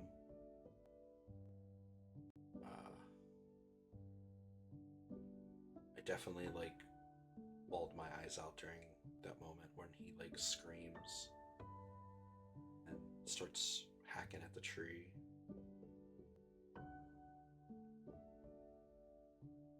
I feel like for a game that has no spoken words,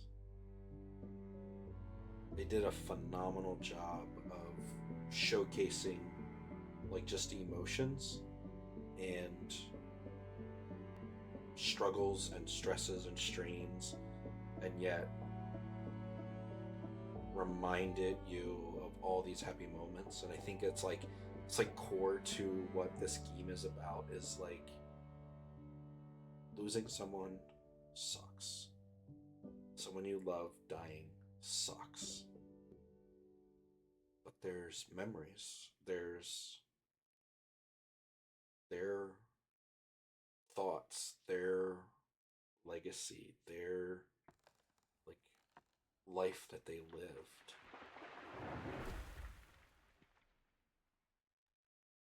Just being a part of who you are now, and like the way that that person affected your life.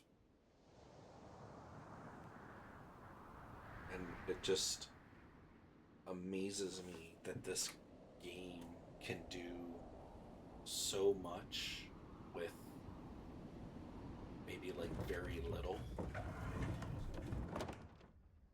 Yeah, exactly, Jack. Tells you everything without having to say a word.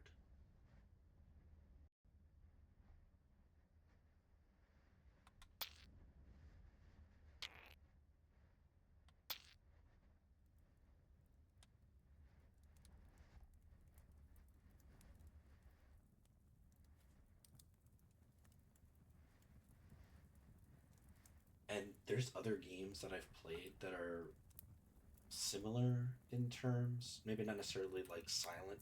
You definitely have some games that I want to play on stream again. Um, that just have beautiful music and it's all about the art and the silence of the protagonist and going through their story. I'll probably play Gris at some point. There's a game called Rhyme that, without spoiling it, is a lot like this game, like Pine, in terms of I just love too how like it captures like all those moments there on the shelf. Um, there's a game called Rhyme, Rime, that without spoiling it, has a moment like of 3/4 of the way into the game that, or maybe to actually like just like the last like hour of the game, changes your whole perception of what you thought you were playing, and um, it was just that was an amazing game. Some puzzles and some kind of Zelda like in some terms. No real combat, but puzzles and kind of walking, climbing simulator in some ways. A little bit of a longer game. I think that was like 5 or 6 hours. This one is going to be coming in around two 2:15 or so. I did talk for a while before I started playing the game before people jumped in.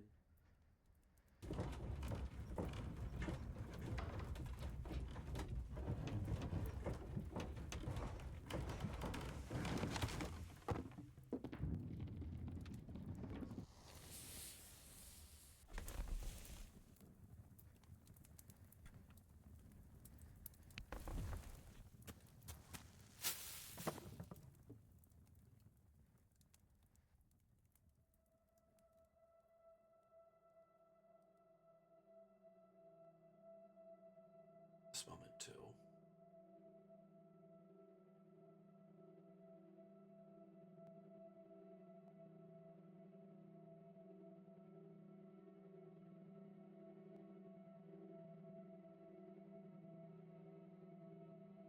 Again, just telling you everything without having to say a word. Like I think this just captures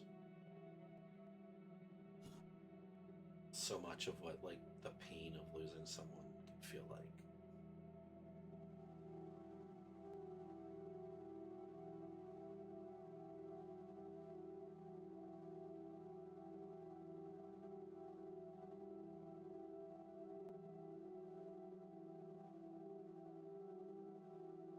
So I can't move this little bar any faster. This is just part of the moment.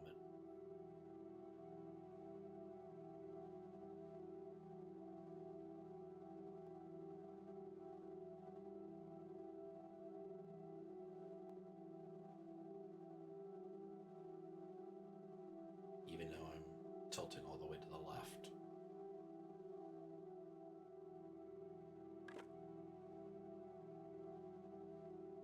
Yes, he did.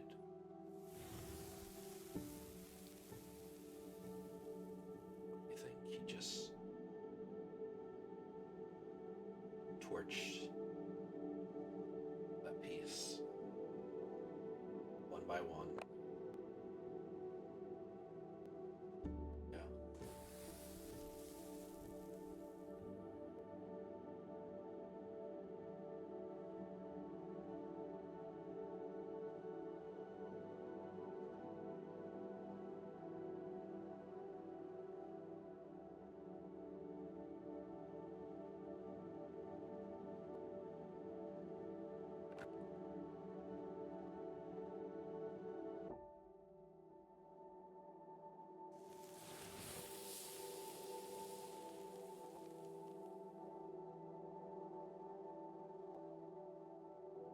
Tell you one thing, I'm glad I'm not streaming on camera.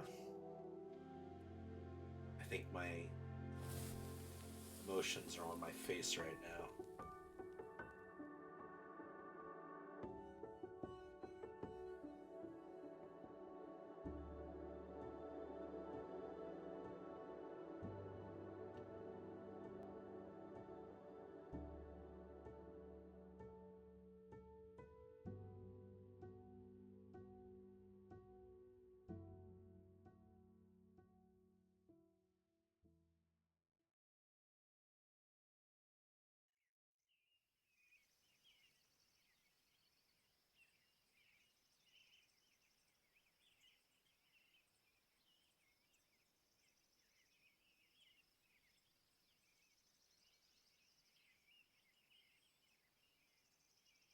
I think when I posted my review, I sent an email to the publishing company, and yeah, I should just look it up.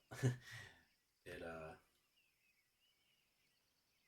was cool. I wasn't afraid of sharing this. Let's see if I can find what I wrote to them.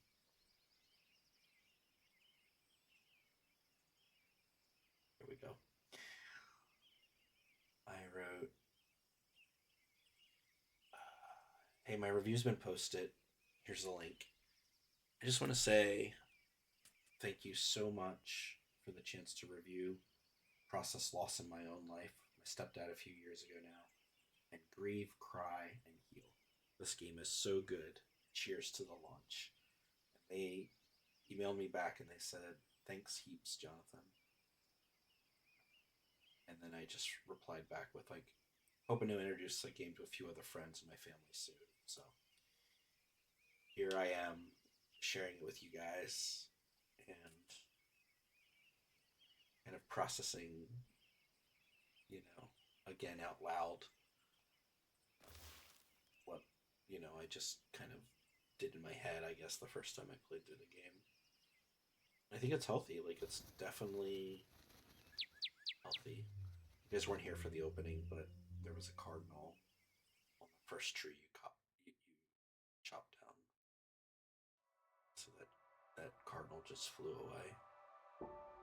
So that's the game. That's Pine, a story of loss. Um, Small little indie title from a small team.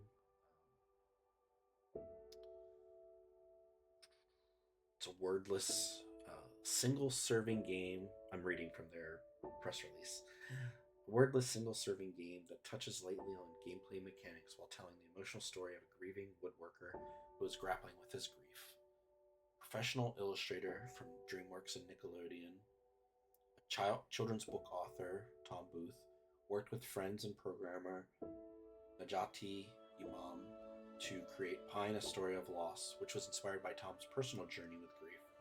The idea for Pine, Story of Loss grew wings when Tom's illustration of a sad woodworker went viral. The interactive experience will feel familiar to those who have lost loved ones.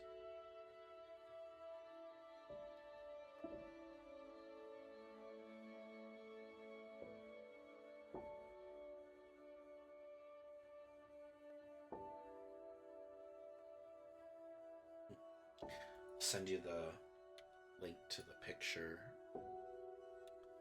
on Instagram. Not sure if you guys will. Hopefully, you'll be able to click on that inside of Twitch.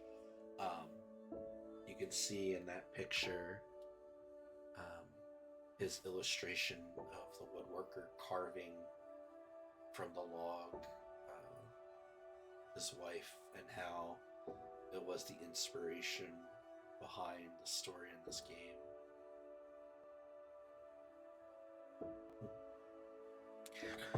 Well, I really appreciate you guys jumping in. I, again, don't know how often this will happen, but when it happens, I hope you or others, a group or larger group that I'm part of, will also jump in. Um, but I'm gonna wrap up now.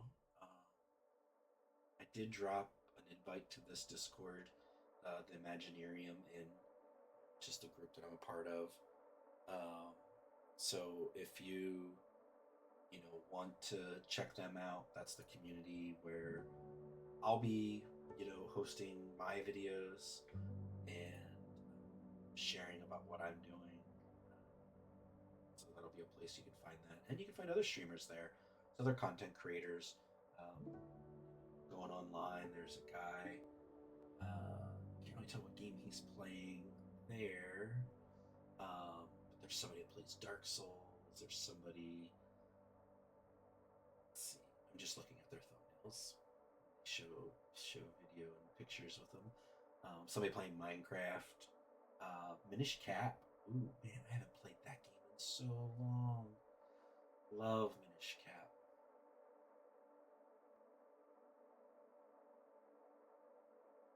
Yeah, so there's a variety there. But that's a place where I encourage you if you want to jump in. I know Discord, being in another Discord channel can be like a burden because there's so many Discord channels out there, and it doesn't help that I ping everyone like 10 times a day. But yeah, so I'll be around. Hope to see you guys tomorrow. Sheldor, Batman, and I think Tony left us, but we won't hold it against him. Um, but some other games that I'm looking to play. One, uh, maybe if I do it correctly, I could do it for my review. Um, this game is not out yet. Tiny Terry's Turbo Trip. That one looks fun. And this game is another one I just got that's kind of fun. Very different games than than Pine. You will probably not see me stream fitness boxing though. You might enjoy that. Yeah, live Jackbox on Twitch. That is something I had thought about. Don't you worry. I've thought about that one. But then I have like a backlog of games that I just want to revisit and play through. Um, a variety pack there. Um, but who knows? Again, trying to do this weekly and all that. But I will say, I don't know if it's in here because I've already beaten it. Um, yeah, Chris is not in here, but it's somewhere out in my like. Might have moved it over here. I gotta like reorganize my folders again. Because there's like games that are in here that I'm actually not playing anymore. I need to finish Luigi's Mansion 2. I might go back to Dragon Quest Builders 2 if I could steal the cartridge back from my daughter. I'm trying to think. Let's go back out to the large list. Let's see. Something that would be. See, the hardest thing for me is like finding something that I can talk through while I play. So like Gris, I definitely want to play that one. That one's a lot like Pine.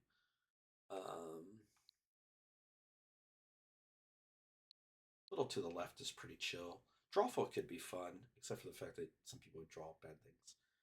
But Jackbox on Twitch, like the main thing with that is like try to find a group that'll play, and be able to jump online. Um, should be in my playing folder. We could learn Japanese together in Shishingo. Let's see what else I got here. I could replay the Pikmin 4 story. That could be fun.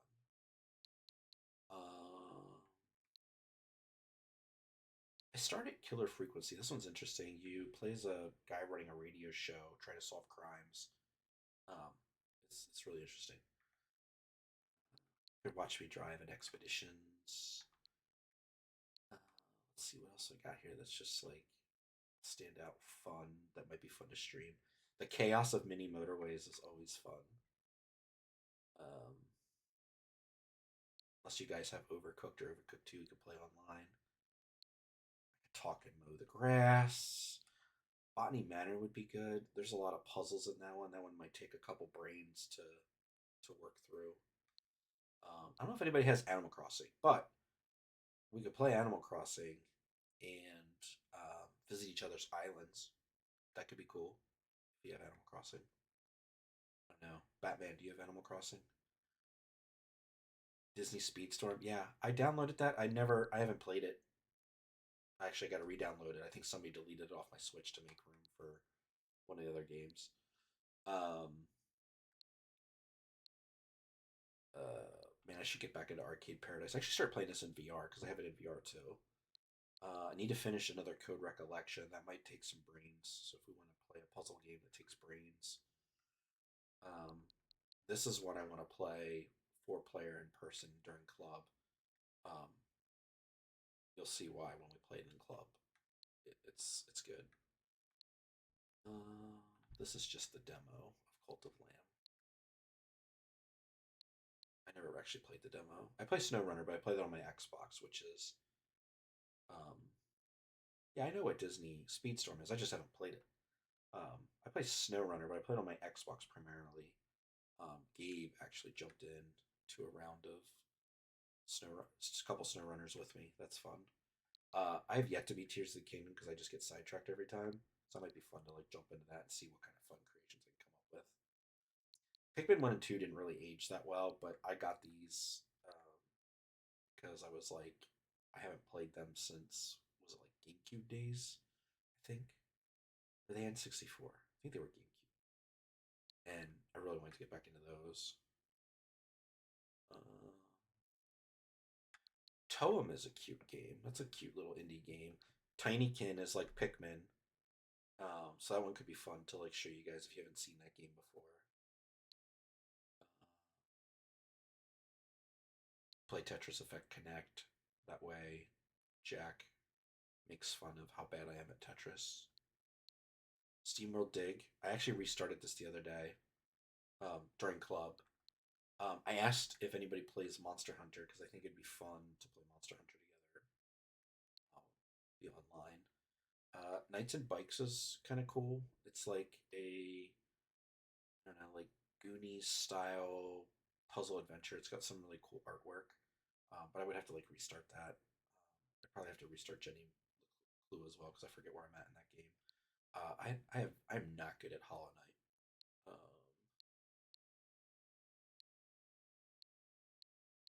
Trying to think of what else. Garden Story is a lot like Zelda, like Game Boy Zelda, like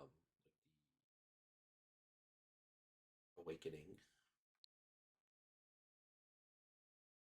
and Blossom Tales is a lot like Game Boy Zelda as well. Short Hike's cool little game. If you haven't seen that one might be fun to stream. You could stream Among Us, but not really because I wouldn't want you to know that I am or am not a part of the crew. So that'd be like stream something else and then we play Among Us, and then maybe I flip to the um, stream screen, the screen of us in the argument room as we yell at who killed who. I think about Fall Guys could be fun to stream and play with each other, jump into matches together. Yeah, so there's a lot here. Obviously, we're not even halfway down the line, and this is just icons I still have on my screen. This isn't even like all my games because some of them I got a review code, reviewed it, played it, reviewed it, whatever, and then deleted it because it's not that good. I don't even own Labo Toy-Con anymore, so I can even just delete that. That's going to refresh me all the way back to the top, isn't it? Dang it! Almost there. I think what else is here that's good? Alba's a cute little game. It's like kind of like Pokemon Snap in some ways, taking pictures of animals, and then like doing some light puzzle work. If anybody wants to play Rocket League together, we can do that. Um, Construction Simulator, Goat. Let's see. Darksiders 1, 2, and 3. I do have all of those. I think I have all of those. We should try making a simple game with Game Builder Garage. Oh, that's just a demo. I never bought the full version. Donut Country's fun. It's like Katamari Damacy. Instead of rolling a giant ball and getting points. You're basically like trying to move a hole around the ground and suck everything into your abyss, your underground abyss. It's really funny. Breath Age is like a parody version of Subnautica, but you're in space, and sometimes you use roosters or chickens as weapons. Don't ask me how. Omen Sight was an interesting game. This one has like, oh, here, let's just go to the store page. Oh wait, can you not? I thought you could go to this. There we go. Like software information is such a dumb title for that. See how long this takes to load. Oh, you know what? I don't even know. Does this will this stream? Because aren't there certain aspects? I feel like does the eShop stream? Yeah, it does. It is streaming. Okay, cool. I thought so. This is like um, kind of like a 3D Zelda style. You're this character with a long sword, and you fight a lot, and you fight these like various enemies, obviously. Um, but it's like, yeah, it's a murder mystery. I feel like there's some time travel involved, or like you play through. It's been a while. This game came out, yeah, like 2018. It's been so long. Sure. I hate how you have to close the store just to like go back. What if you did a stream where you doom scrolled the eShop? I mean, that's, doable or whatever. I mean, you just doom scroll my library, but yeah, we could doom scroll the eShop. That'd be fun to talk about, talk through. Let's see what else I got here. That okay, we're right here. Ooh, Roki. I don't know if you guys have ever played this game. Definitely, we'll look at the eShop store for this in a second. Yoku's Island Express. This is where you play as a little bug and a little like beetle thing, and it's got pinball and it's awesome. Um,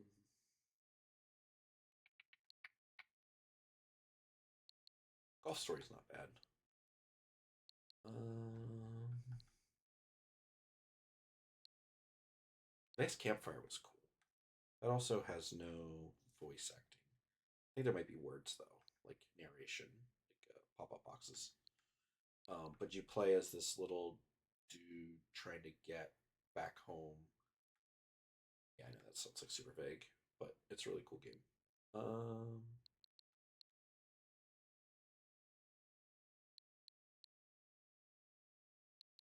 Snake Pass was like one of the first eShop games, one of the first digital download games for the Switch. Mages of Mistralia, pretty good game too. I don't know if any of the Lego games are online. It'd be fun if somebody else had one and we could play like two-player Lego. Uh, this is a cool two-player game. Degrees of Separation. You play as a guy and a girl, and you have to solve puzzles using the differentiation between fire and ice. But I forget if it's, yeah, I think it's two-player. I think Bailey and I played it together. Dauntless is like the free version of Monster Hunter. So if you want to download that, we could four-player play some uh, Dauntless. I've not even played it before. Um,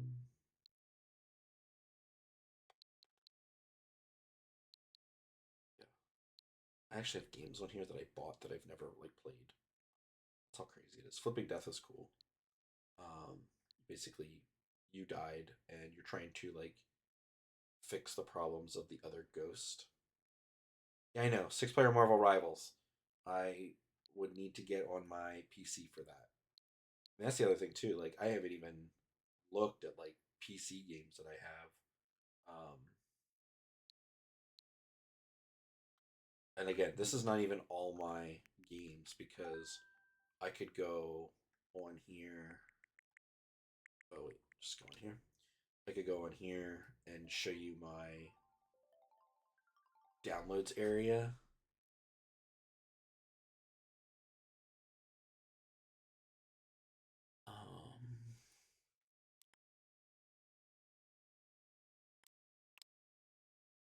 It went so slow. Download. Like I have games on here. Fold Apart's cool. Um, Abzu. If you haven't seen that one's really good. That one's uh maybe like an hour long, I think. I don't know. Let me look real quick. How long to beat? Abzu. 2 hours. 2 hours it says. That could be a night. Anyways, there's a lot of games on here. I'm actually surprised nobody's home yet. Um, maybe they're all just hanging out at church yet. It would be cool to find like a free online multiplayer game that if I stream and then other people want to jump in. Ooh, I have Captain Toads. That's a good game. I do have some physical games too. Some of them are at school though. Um,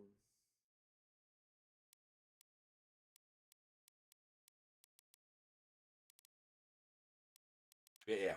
So lots of games. Lots of games. We'll probably never ever play every single game. Some of these games I played and I was like, ugh, terrible game.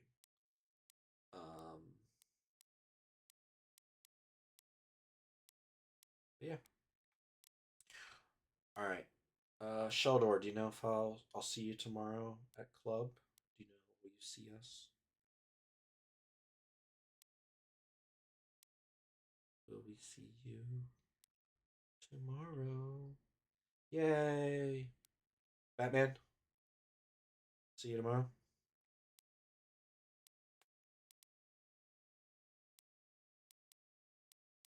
Hope to see you tomorrow. Awesome. And I know he laughed, but pretty sure D'Anthony said he would be at club tomorrow. Um, I think we should talk through the hilarity that should ensue, which will be the heartbreak carts. But yeah, cool. Just Dance on stream. I don't even own that game, so you're gonna have to watch Dance Anthony streams for those. I don't own them. I don't plan on owning them. Let's see what's coming soon. Anything good? Maybe we'll start doom scrolling now. Which I don't even know if I should. Come on. It like went down past to the Nintendo Switch Online, and now it's just frozen as it's trying to load this collaboration. Yeah, there we go. Um, Come on, it won't let me stop on coming soon. This store is so jank. There's like two things I want from the Switch 2.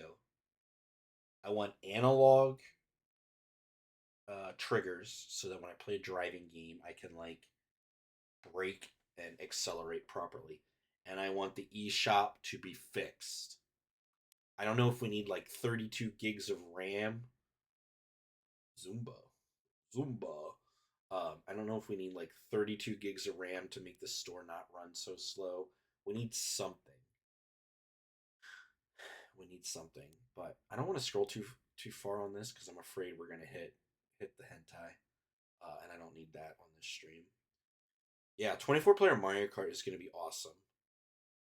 For Switch 2, but um, for Heartbreak Carts, yeah, that's also true. But Batman, Heartbreak Carts. I'm going to be talking with James about what fun level and um, items we should have turned on. Malu the princess. Guys, I think our next challenge should be just to make a game and get it on the eShop. Because I'm pretty sure everybody's game gets on the eShop. Like, honestly, like this Silent Forest is trying to be Sons of the Forest. That, like, oh, oof. Yeah, let's make a game. I feel like we should make a game about stealing vans. But I think we should make a game as a club. I know Caleb and Ronan are working on making games. Um, I honestly think like it's at the point where like anybody can just put a game.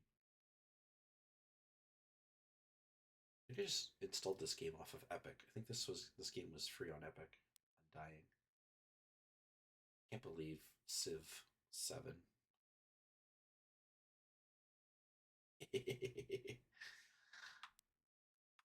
Yeah. Uh, we definitely will need a certain person. Oh man. All right, guys. I could literally sit here and scroll on the coming soon. I was hoping to see like an actual game that I want. Again, here's one. So, oh, here I'll play the trailer for this. So this is how we'll go out. This is the game that I have to review. That's not out yet. That's on my Switch. That I should play. Oh, there we go. Here we go. Let's watch the trailer together.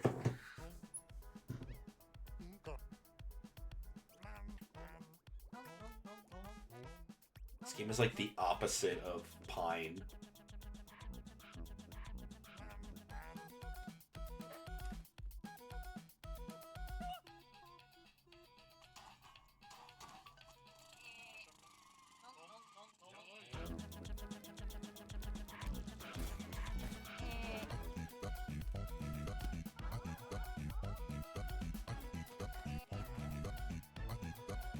I could stream it next week for my review stuff.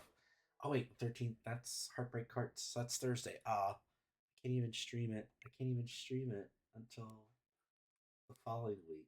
Ah, that game looks super fun. Whoa, what's up? We were just talking about you. Don't scroll up in chat. Don't scroll up in chat. Um, Echoes of Plum Grove. That looks like a cute little cozy game. So we got a crab and stuff. Metal suits. I thought this said Discord first. It's discolored. Oh man. Um, I didn't know we were going to be visited by royalty. Rimus. Dude, that looked like poop on that wall in this house mansion flipper. Didn't that look like poop? Learn and play collection. Talk about variety, style. What's Smurfs in there too? It's so weird. Leafy season. Fall? Do they mean fall? Ooh. Godzilla Voxel Wars. What would a game about Discord even be? Sheldor. What would a game about Discord be? I like a good Picross game. Those are sometimes brain teasers. I got a few of those. You guys ever played Picross? Picross with the little numbers and the colors, like Carmen San Diego game. Oh yeah, our Discord is interesting. There'd be a sniping section of the game. You have to go on, like photo shoots, like that one. Um, toxin filters. All right, Batman. Uh, maybe like instructions how to steal a van in 20 minutes. All right, we're getting. Here we go. Hey, here's a game that I recognize. I've never played Xenoblade. Uh, Batman, Sheldor, JT. I don't know if you have. They've always looked interesting to me. Uh, no, you're not really supposed to use people's names. That's why I said Sheldor, Batman, and JT. Um, I don't know who Batman is, but he seems to know you. Could actually be one of my coworkers because this is streaming on our. I'm just getting back into it. I used to do it kind of regularly back in the COVID days, like everybody else, when we didn't have to go outside and see people. Okay, this game was shown off, I think, a long time ago. at like a direct. I feel if it loads. If it loads. Um,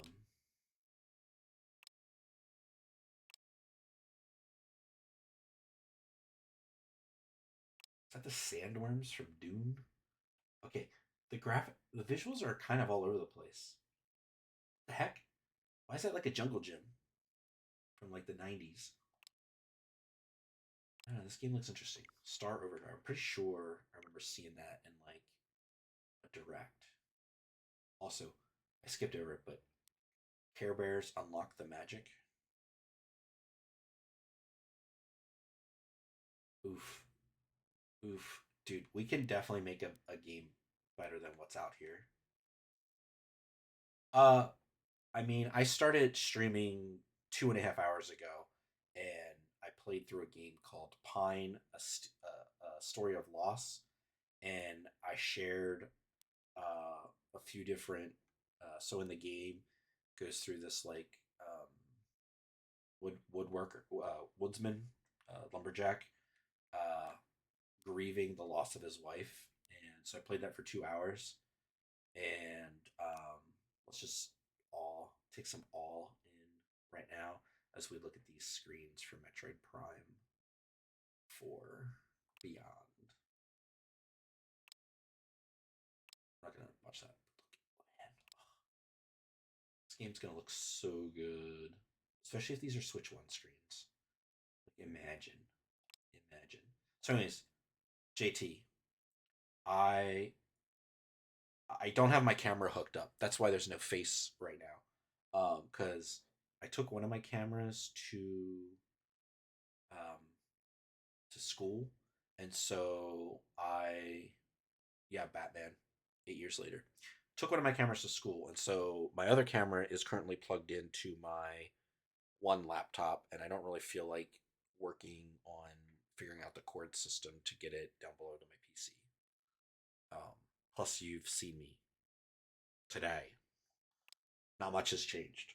I changed my shirt. I'm now wearing a Mario Kart shirt, which fail on my part. I should have saved that for next week, but it'll probably end up in a wash and back. But yeah, you saw me this morning. My face is the same. Not much has changed. My hair might be like a millimeter longer. I don't know. How fast does hair grow during the day? Um,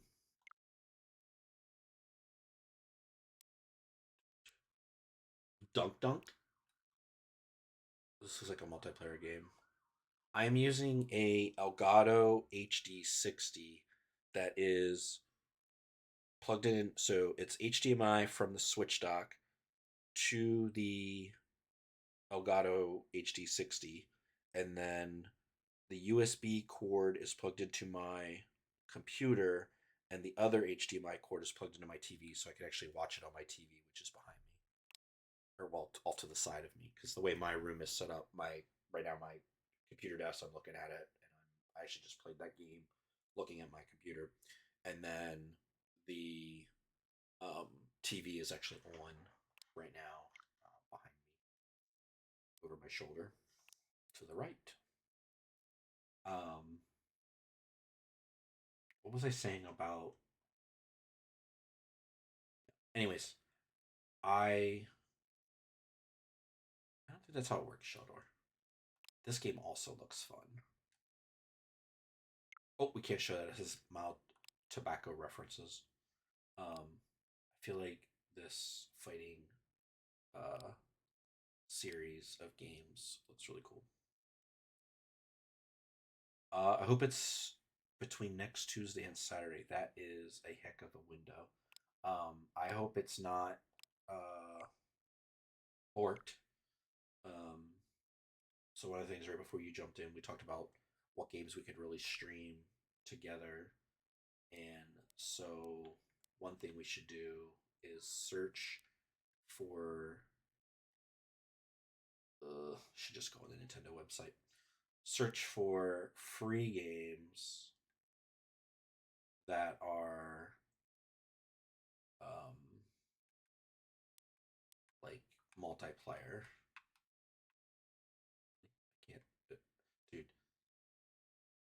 I know I said it already, but right. But like people have to have Mario Party, like Jamboree, Mario Kart, um, or maybe that one game you rage quit a lot. What game do I rage quit a lot?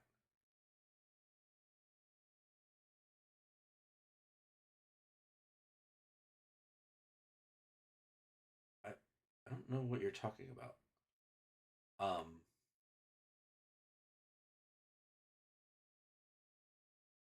do people play Stumble Guys? I don't rage quit at Overcooked. I just get mad when you don't clean the dishes. But yes, we could play Overcooked. Oh, Just Dance has a free download demo. I don't quit. I don't quit it. I play the game. What is Hamster Playground? What? Frag Pro Shooter? No, I'm serious. I don't rage quit. Like, we still play through them. Oh, uh, if anybody wants to play It Takes Two, I own it. I forget if I own it on Xbox or PlayStation. But since I own it, if somebody has the Friends Pass, we could play that one together. I don't like Fortnite, or at least I don't know if I like Fortnite. I've never played it. I've seen enough of it that I'm not 100% sure that I would like it. Um, I'm not really like yes, rages while playing. I don't. Again, I don't know if I would play Overwatch or like. I kind of want to try Marvel Rivals just to see if I like it. I just yeah, I know Among Us is fun, but like streaming that's a little awkward because if I'm a crewmate, then you know that I'm a crewmate. If I'm a one of the suspects or whatever, one of the killers, then you would know. No, rage quitting and raging while playing are two different things because raging while playing, you're not quitting the game. Rage quitting is like you just end the game. You get mad and you just end the game. Okay, there's a difference. So I do think we should all play Dauntless just for fun, just to see how we do. That's just like fighting monsters, and if we all start out at the same level, then we'll be pretty even going into it playing together.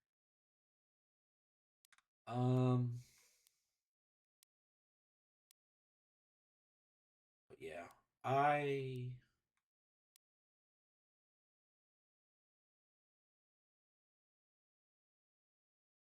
wait. You rage quit at Jamboree, or just yell during Jamboree?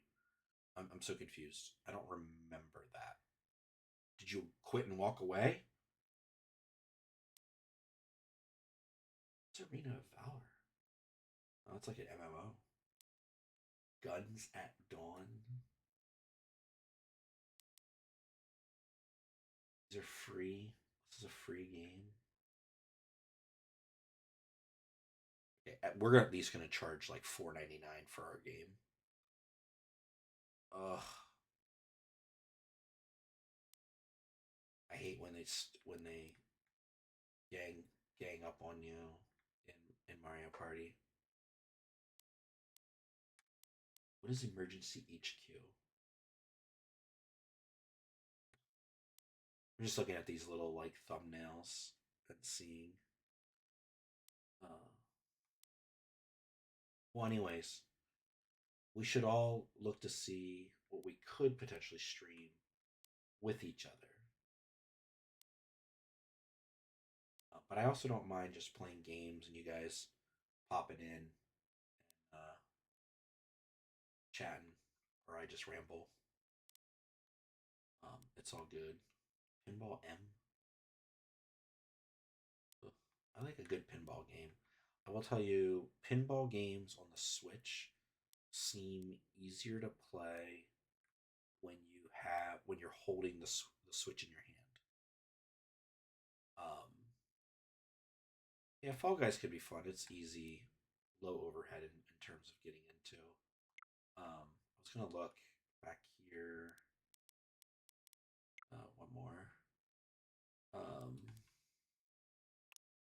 Search filters.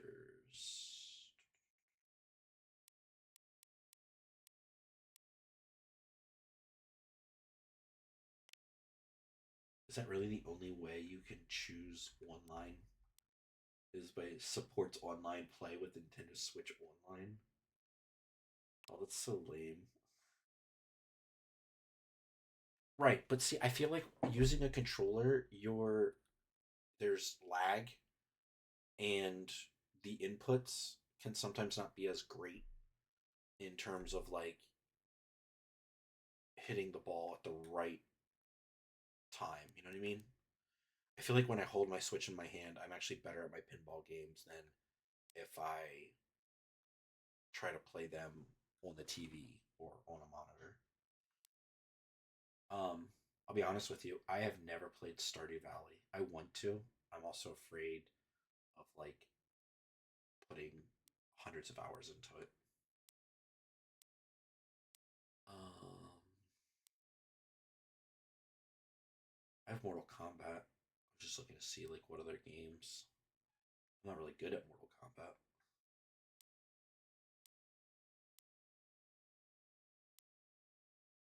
Nickelodeon All Stars. All right. Oh, Justin's dropping links. Hopefully, it doesn't take me to a place that Unravel 2. I have that. Snipper Clips. I have that. I don't have Minecraft. Actually, we might. My daughters might. Pode is fun. That's a cute game. I'm looking at Justin's list. I have Super Mario 3D World Bowser's Fury. I didn't know that was online. Pikmin 4 has Dandori battles, and they are poop. Um, and the co-op through the main game is also poop. I don't know, Justin. You look like someone that would send a shady link to me to give me a virus. Oh, what's the name, Sheldor? Um,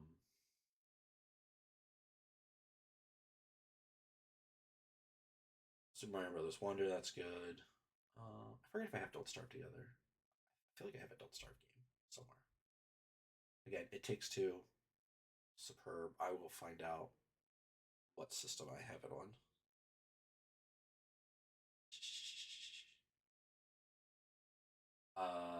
Like I said, Animal Crossing's New Horizons. If you guys seriously have Animal Crossings, I would totally jump into people's islands and shake trees and whatnot. All right, I am gonna go. I do appreciate. Oh, looks like is Dance Denny back? Okay, it says that Dance Denny's back on online, but not in my and it shows that Justin's not. Okay, this is weird. So I use Streamlabs desktop on my PC, and it shows JT, Sheldor, and Batman, but on Twitch.tv it shows Sheldor, Batman, and Anthony. So I don't know what to believe anymore. Um,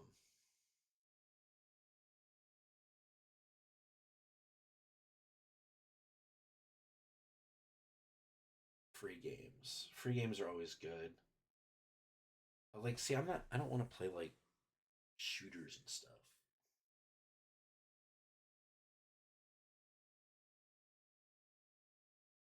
I mean, that list is lame. that like, I'm sure some of these games are good. I played Super Kirby Clash. It's whatever. I'm not really a Yu-Gi-Oh or Pokemon person. Fallout Shelter's fine. Obviously, I play Tetris 99. But I'm not gonna play Tetris 99 if Batman's playing Tetris 99 because I don't need to lose all shamefully and sadly. I would play Rocket League if people want to play Rocket League. I think it'd just be fun to putz about in Rocket League together. Yeah, I think that'd be a fun one. Um, but yeah,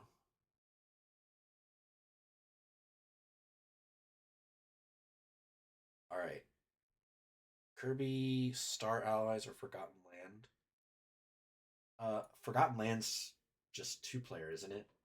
Like I feel like that one has like a lame two player. Um,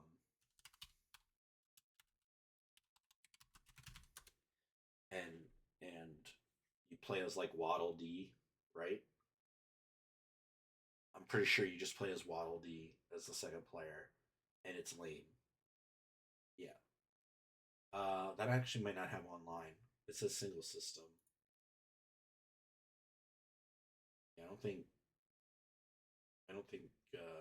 Kirby has online. Um, and Star Allies.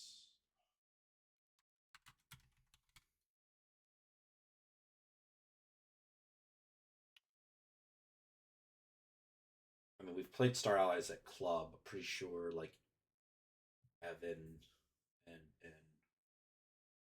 Jack have played that one. Maybe a few other people. I don't own that game. It's on sale for $41. Um, I don't own it, but I don't think that's online either. So are you trying to talk about multiplayer games to play at club, or are you talking about multiplayer games to stream online that would have to have online? Because like that's the deciding factor. That's like the thing we're looking into. Uh, Shredder's Revenge is online. I have that. Wow, this game 13 is now 199. Yeah, I mean, I have a whole list of games I want to play in person locally, um, and all that. So,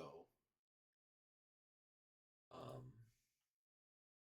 but I also have a bunch of games that I think would be fun to stream on PC that would have multiplayer. Um, let me see something real quick. Um, we were talking about earlier. Shoot, what's that game with It Takes Two? Do I have that on PC? I might have It Takes Two on PC. Yeah, I have Super Mario 3D All Stars.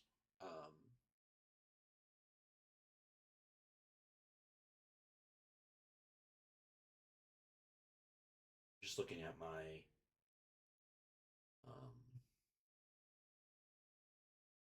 looking at my PC gaming list right now.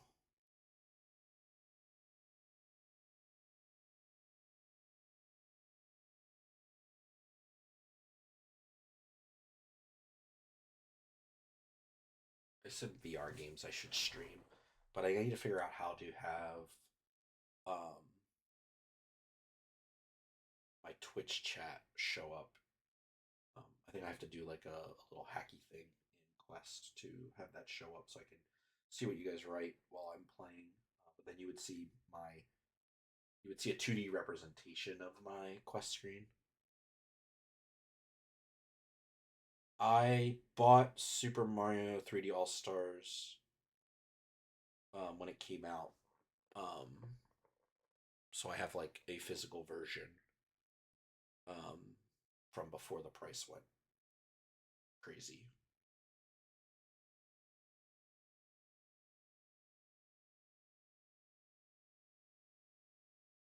I feel like my PC is not showing all my multiplayer games because this is not. I definitely have more than this.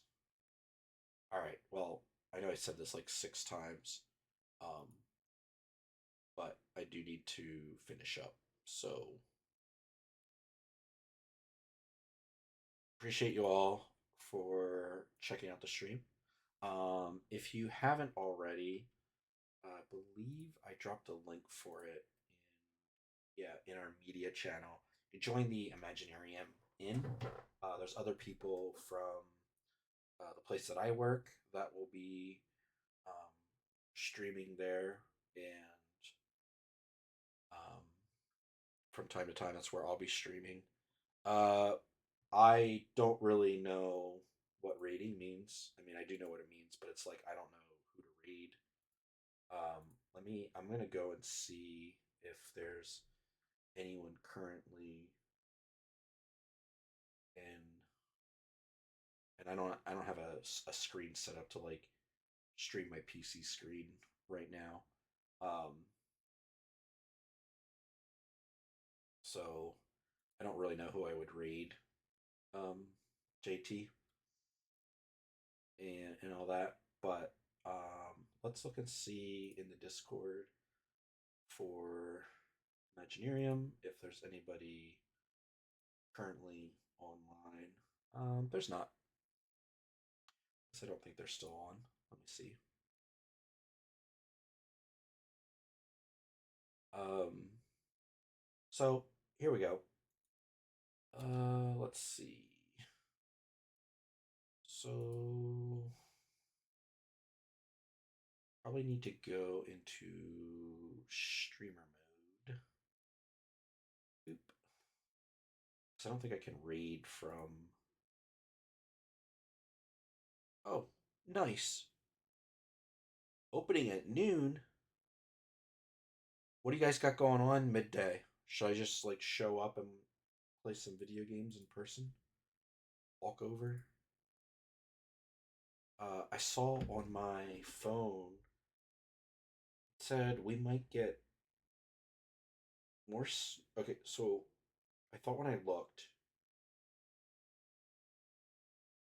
uh, possible threat to life or property on the severity, it's moderate. Mixed participation, total sleet and snow accumulations between 1 and 2 inches, followed by ice accumulations between 1/10 and 2/10 of an inch. That's not a lot, but ice is crazy. Um, until noon now. So earlier when I looked, it was like 9, and now it's saying noon. Plan on slippery road conditions, hazardous conditions could impact the Thursday morning commute. Sleet will be the dominant precipitation type during the later half of the night and the first half of the morning. Wind gust up to 15 to 25 miles an hour. So we could expect power outages and limbs. Dude, this just got crazy. Like, and it's for Lancaster, so that's for us. What's the other one?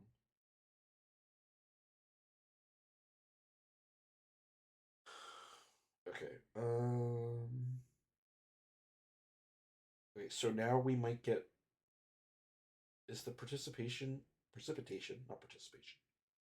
Um. This has been your weather with Ober. Hopefully you've been enjoying. What if the school gets a power outage? Well, I'm not 100% sure, dude. Um, it might just be. Yeah, right now they have essential staff should report as scheduled. Other staff scheduled should work remotely per their positions policy. Um,